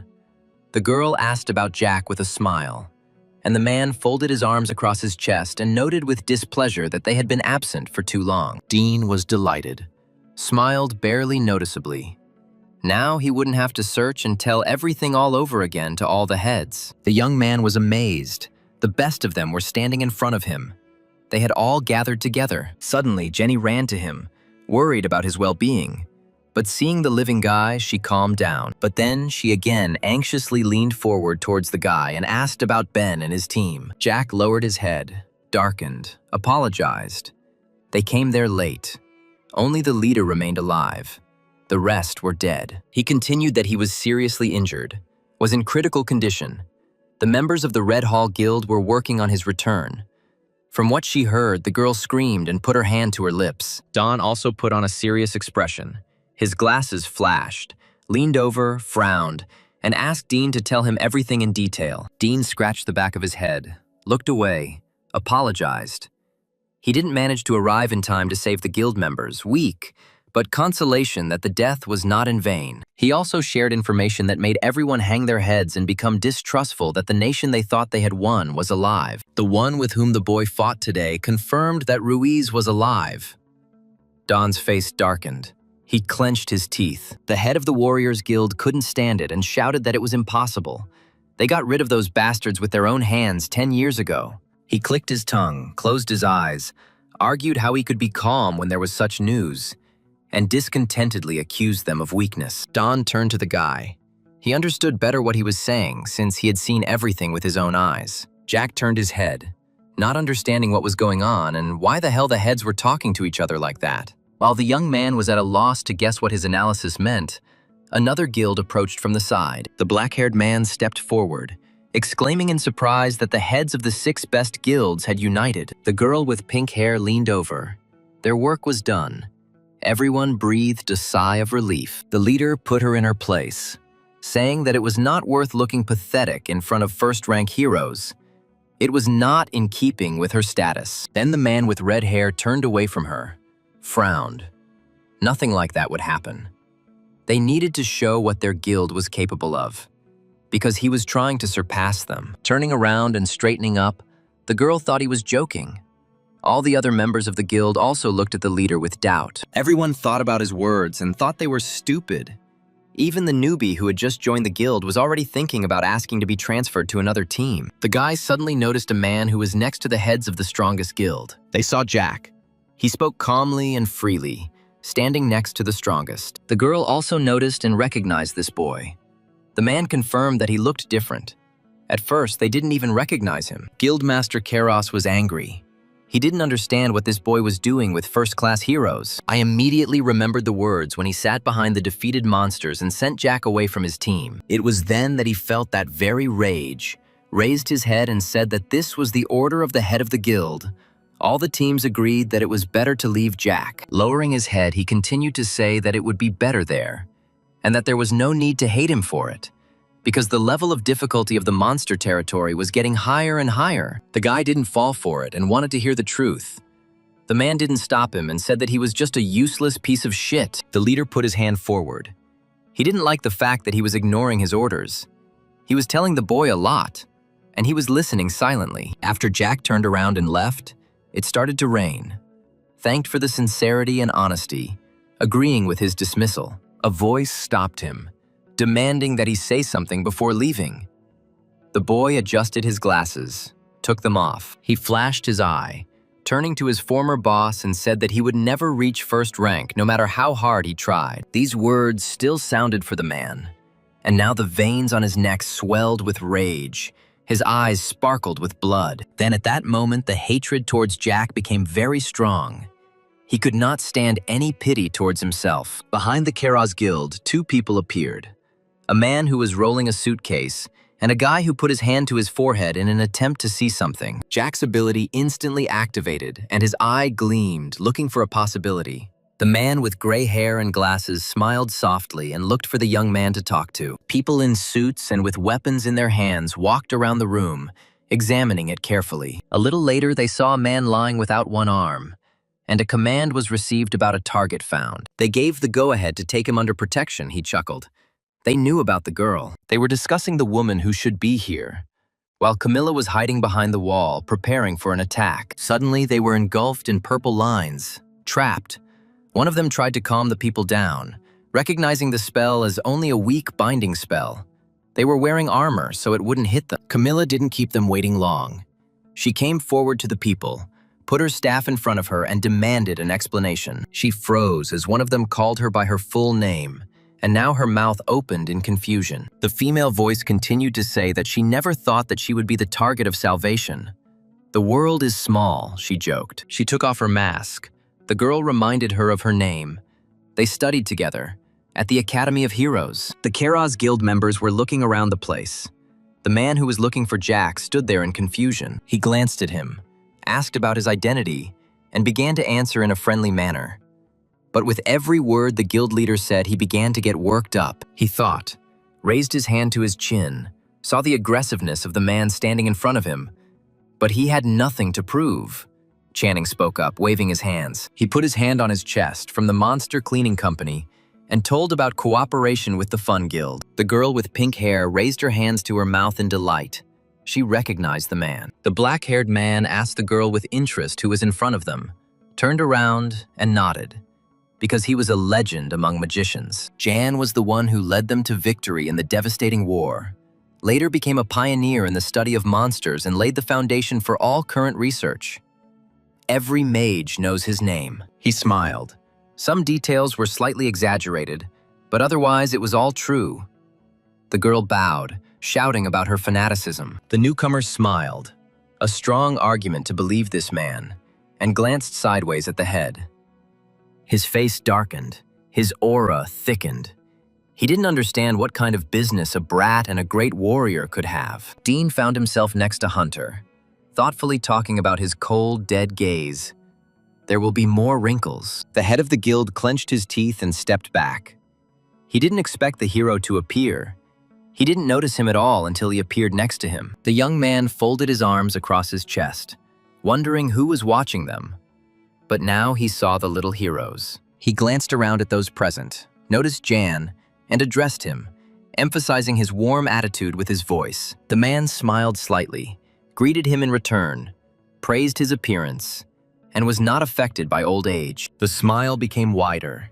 He told about his family affairs, hoped for understanding, shared about an important event, the anniversary of the death of a dearly beloved woman. A second later, the guy was next to Jan, put his arm around his shoulders and expressed his displeasure. Hunter's team stared at this in shock, and Dean continued, offering the man a drink together after everything. Channing heard a familiar voice, raised his head and looked carefully. He joyfully ran to Jack, recognized him, as if many years had passed and they saw each other again. The character saw an old acquaintance.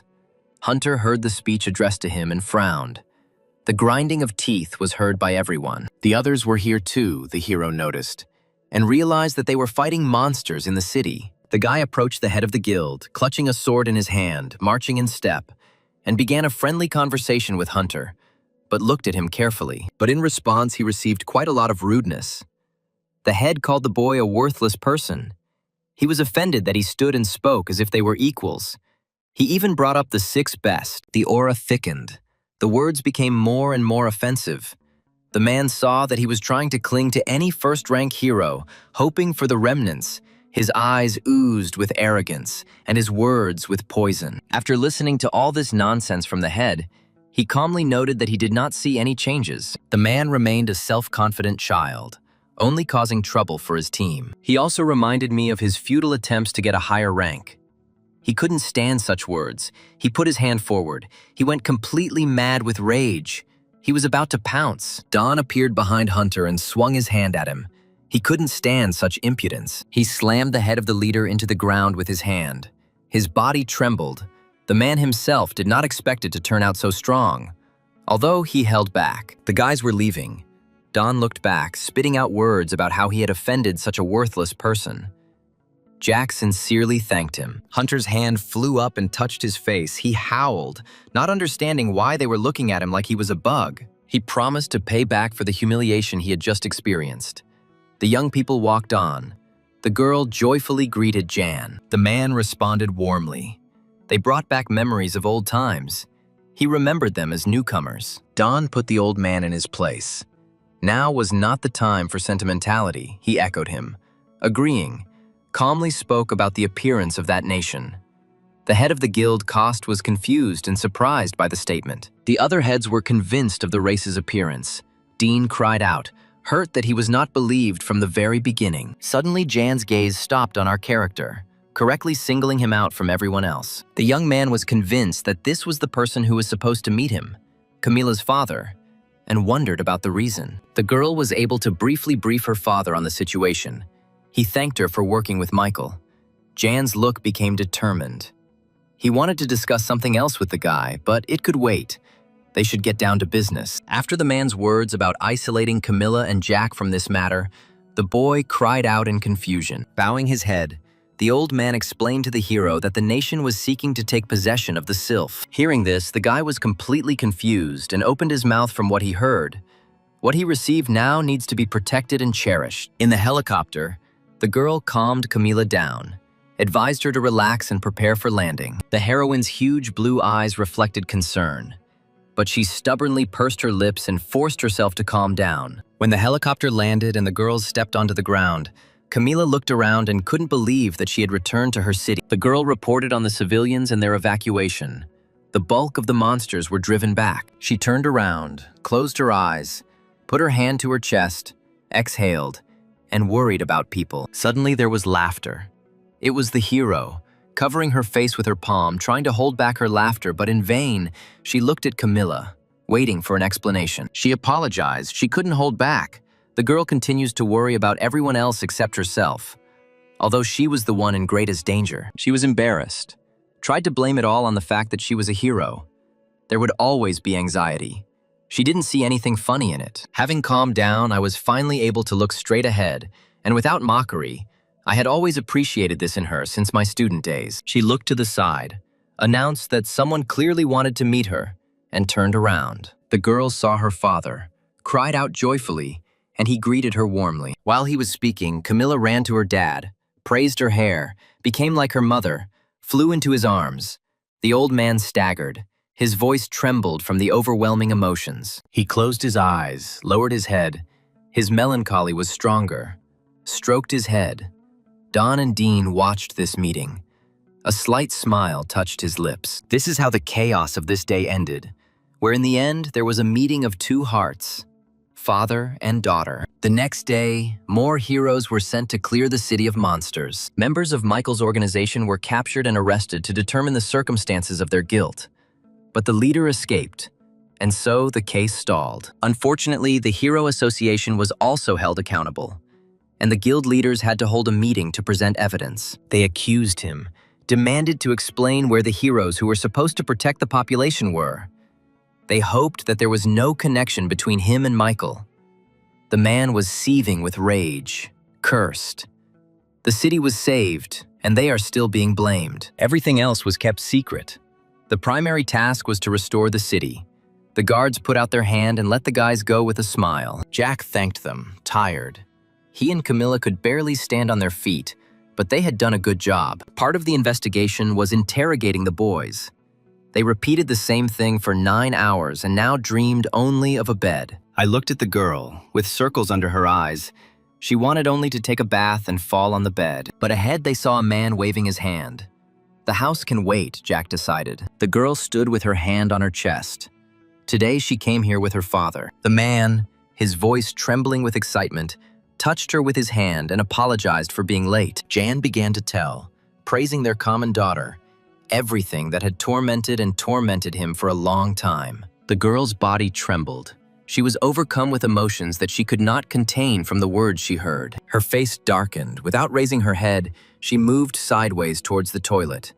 And her father understood everything. As soon as Camilla disappeared around the corner, Jan exhaled, remained standing, chuckled and closed his eyes, as if gathering the strength to open them again. He admitted that whenever they visited his mother, the girl would go to the toilet to cry alone, despite the fact that 10 years had passed since Erna left them. He touched his forehead to the tree, exhausted, grieving for his heart, which ached for his daughter. But he could not let go of his beloved. Tears streamed down his cheeks. His forehead was cut with wrinkles. Unbearable pain shone through his eyes. He asked questions that had no answers. The male figure froze near the columbarium. He had no strength to forgive his wife for leaving him. Jack lay down on the sofa in the guild office, put his hand on his head, exhaled. Now he could rest. He opened his eyes. Sleep wouldn't come. So many things had happened during the day. Thoughts were feverishly spinning in his head. He was sad that he had let the villains escape right from under his nose. But he was glad that Sylph had awakened and would now be able to use more power. I remembered Jan's words. They chose the guys for their hunt. And I understood that I had to try even harder. He also told the boy about his beloved woman, who was killed by the leader of the race, tried to steal Erna's powers. Then they were able to stop him. But now it's happening again. The realization made the boy jump.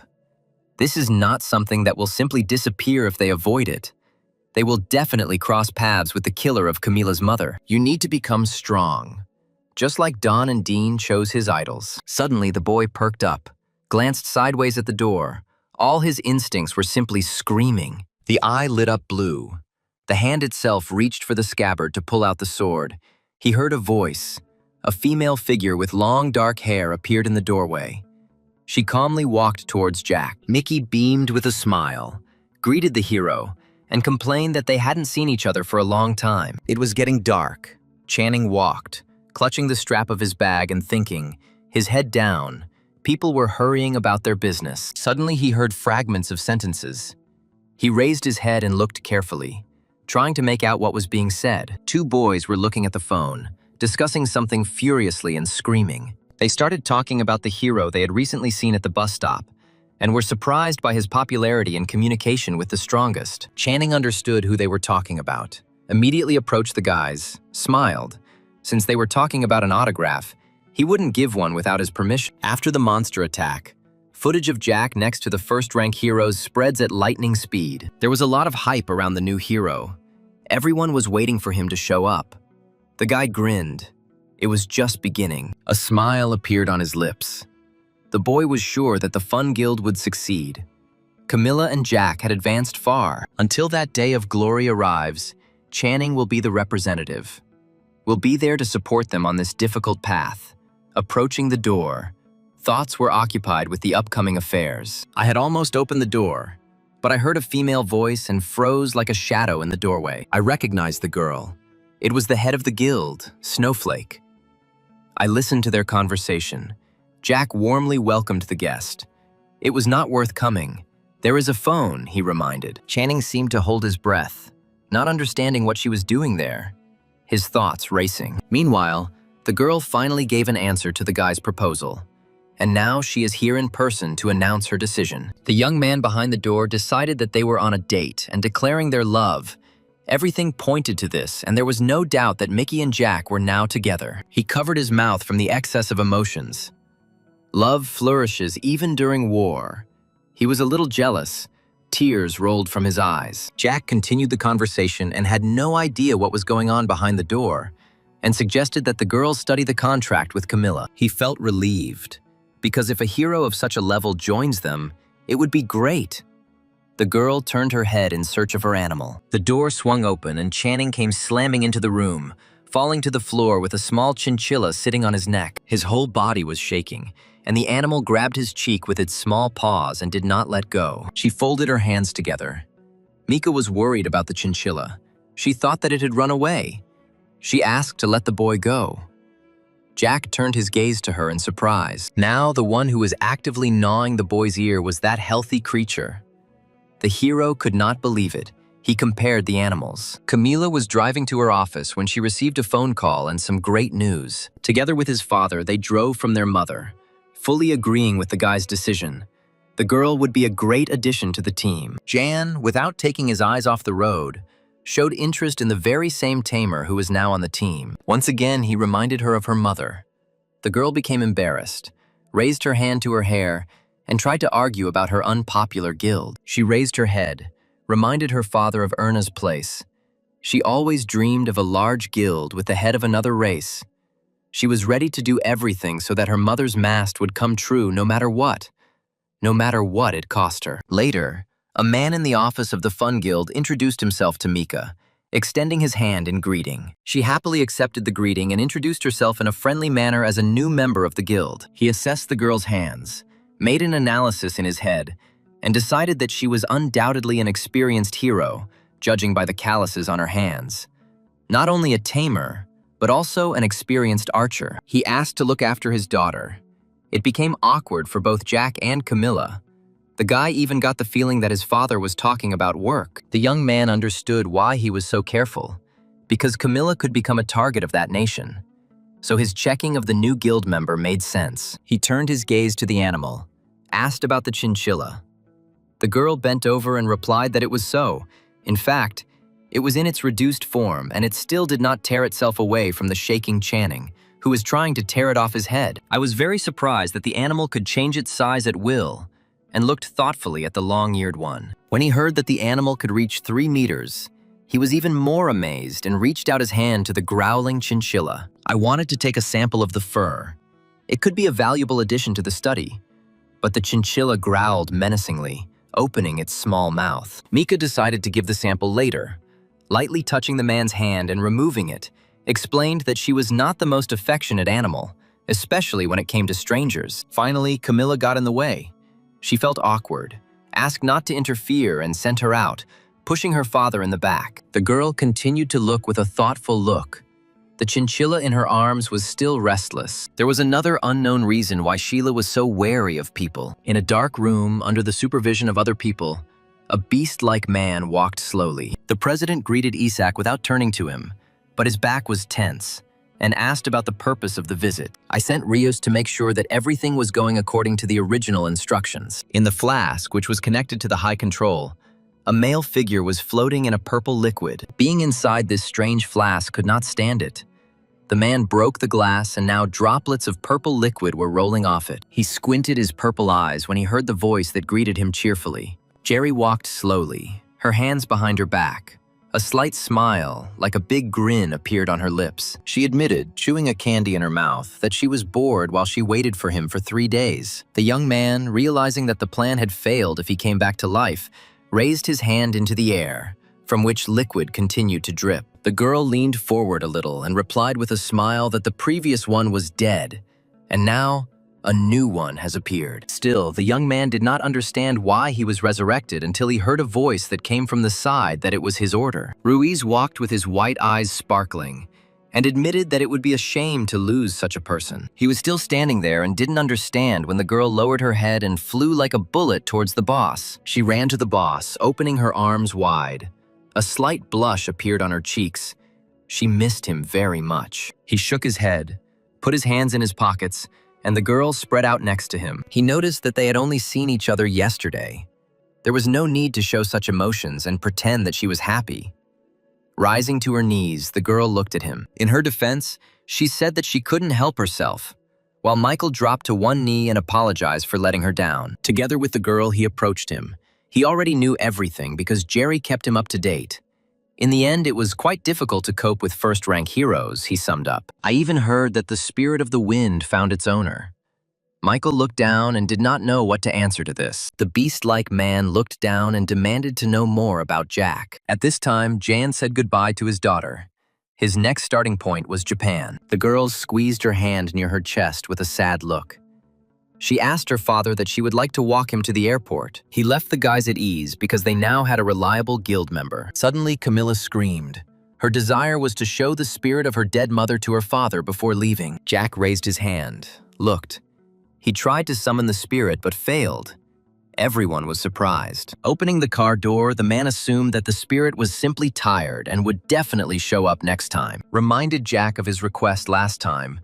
The guy bowed his head and nodded in agreement. Still getting Jan into his car, he knew he would have to collide, but at least he had to avoid it as much as possible. When the time comes, it is imperative to protect Camilla. These were the last words spoken by the father. The guys remained standing near their office and watched as the car drove out. The man gripped the steering wheel tightly, and wrinkles cut into his forehead. He was thoughtful. Jan's eyes flashed blue. No matter how hard everyone tried to avoid it, fate would still find them. Camilla turned to the guy, folded her arms across her chest, and narrowed her eyes in displeasure. She was interested in the conversation with her father. She put her hands on her hips and advanced on the boy.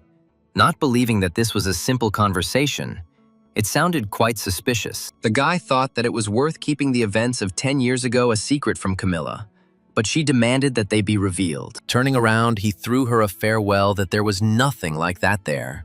In any case, it was necessary to finish. Camilla screamed and extended her hand. I asked if he was free to go into the bank.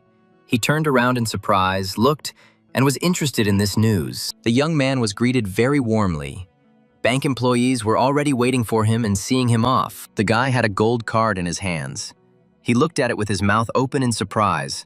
But when he was a member of Kiro's, he couldn't even dream of such a thing. There was a corporate card issued by the government for the needs of the guild. The government partially pays for the needs of the guild. It is incredibly difficult to get one of them. I raised the card up. It shone beautifully. People who met the man wondered. They saw his sword and understood that he was a hero. He was sad and looked at his sword. He shouldn't have taken it with him. It would attract the attention of ordinary people. He corrected himself. You never know when and where enemies might appear, like during an invasion of the city. So now he was walking down the street with a ball in his hands. Everything seemed peaceful. But the feeling that the showdown with Michael was a dream continued to be felt. This gap between the heroes and the peaceful people was irritating, while the latter thought it was a fun pastime. Suddenly, the guy collided with someone.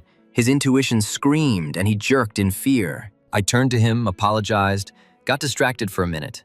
That strange guy didn't even turn around. He understood that the beast-like one was surprised that he was just walking around among people. And he exhaled, calming down. It was Ruiz. His eyes narrowed. The dark aura thickened. He found the one he was looking for. Here, his eye lit up blue again, and he returned to experience a strange feeling. Such a feeling came from Jerry. Turning around, the guy tried to find that beast-like creature again, but he didn't see anyone anymore. He had disappeared. He turned around again, now confused, wondering if it could have been his imagination, or if he was imagining things, and a drop of sweat rolled down his face. I was drawn to a loud scream from a woman about having to pay before eating. The guy raised his head. His red eyes flashed. He waved his hands. He had no money. The woman jumped up, grabbed his chest, called the man shameless, got angry and tore his t-shirt. Everyone around was whispering, covering themselves with their hands, and only Jack paid attention to this. He stood and watched. I didn't understand whether I should intervene and help. I asked what was going on because I was just passing by. Suddenly his ability worked. His eyes glowed blue. The boy was conducting an analysis. The creature was upset that such a fuss had been raised because of the cucumber. The woman was adamant and was going to call the police. Then she left him no choice. His face turned into a fanged muzzle. The unfortunate woman screamed in horror. Her fate was sealed. And in fact, he bit off her head. Blood spurted in all directions, raised his fanged mouth and smacked his lips with pleasure. Jack rushed forward, drawing his sword from its sheath, ordering the men to get away from here. In front of them was a beast-like being, a man running towards his goal, and people fleeing. He scratches his tongue contentedly with his clawed paw and turns to look at his next victim. The guy had already pulled out his sword and rushed to attack. Cases of animal attacks had become rare lately, but today showed that this was not the case. The boy's analysis convinced him that there was a possibility of defeating the beast-like creature, and he rushed into the attack. Our hero's sword and the beast's clawed paws clashed. A red light spilled out, and the clanging and ringing was loud. The monster pounced, swiped its paw, and the guy got a wound on his cheek. Blood started pouring out. He didn't pay attention to it. The blue eye glowed. Jack passed his hand, and the beast found itself below, swung to strike. A sharp turn, and the monster grabbed the sword with its fangs, easily holding it, unable to call upon the elements to help. He attacked weakly. The guy himself understood this. The beast-like one also noticed and did not remain silent. He mocked. He grabbed the weapon tighter with both hands.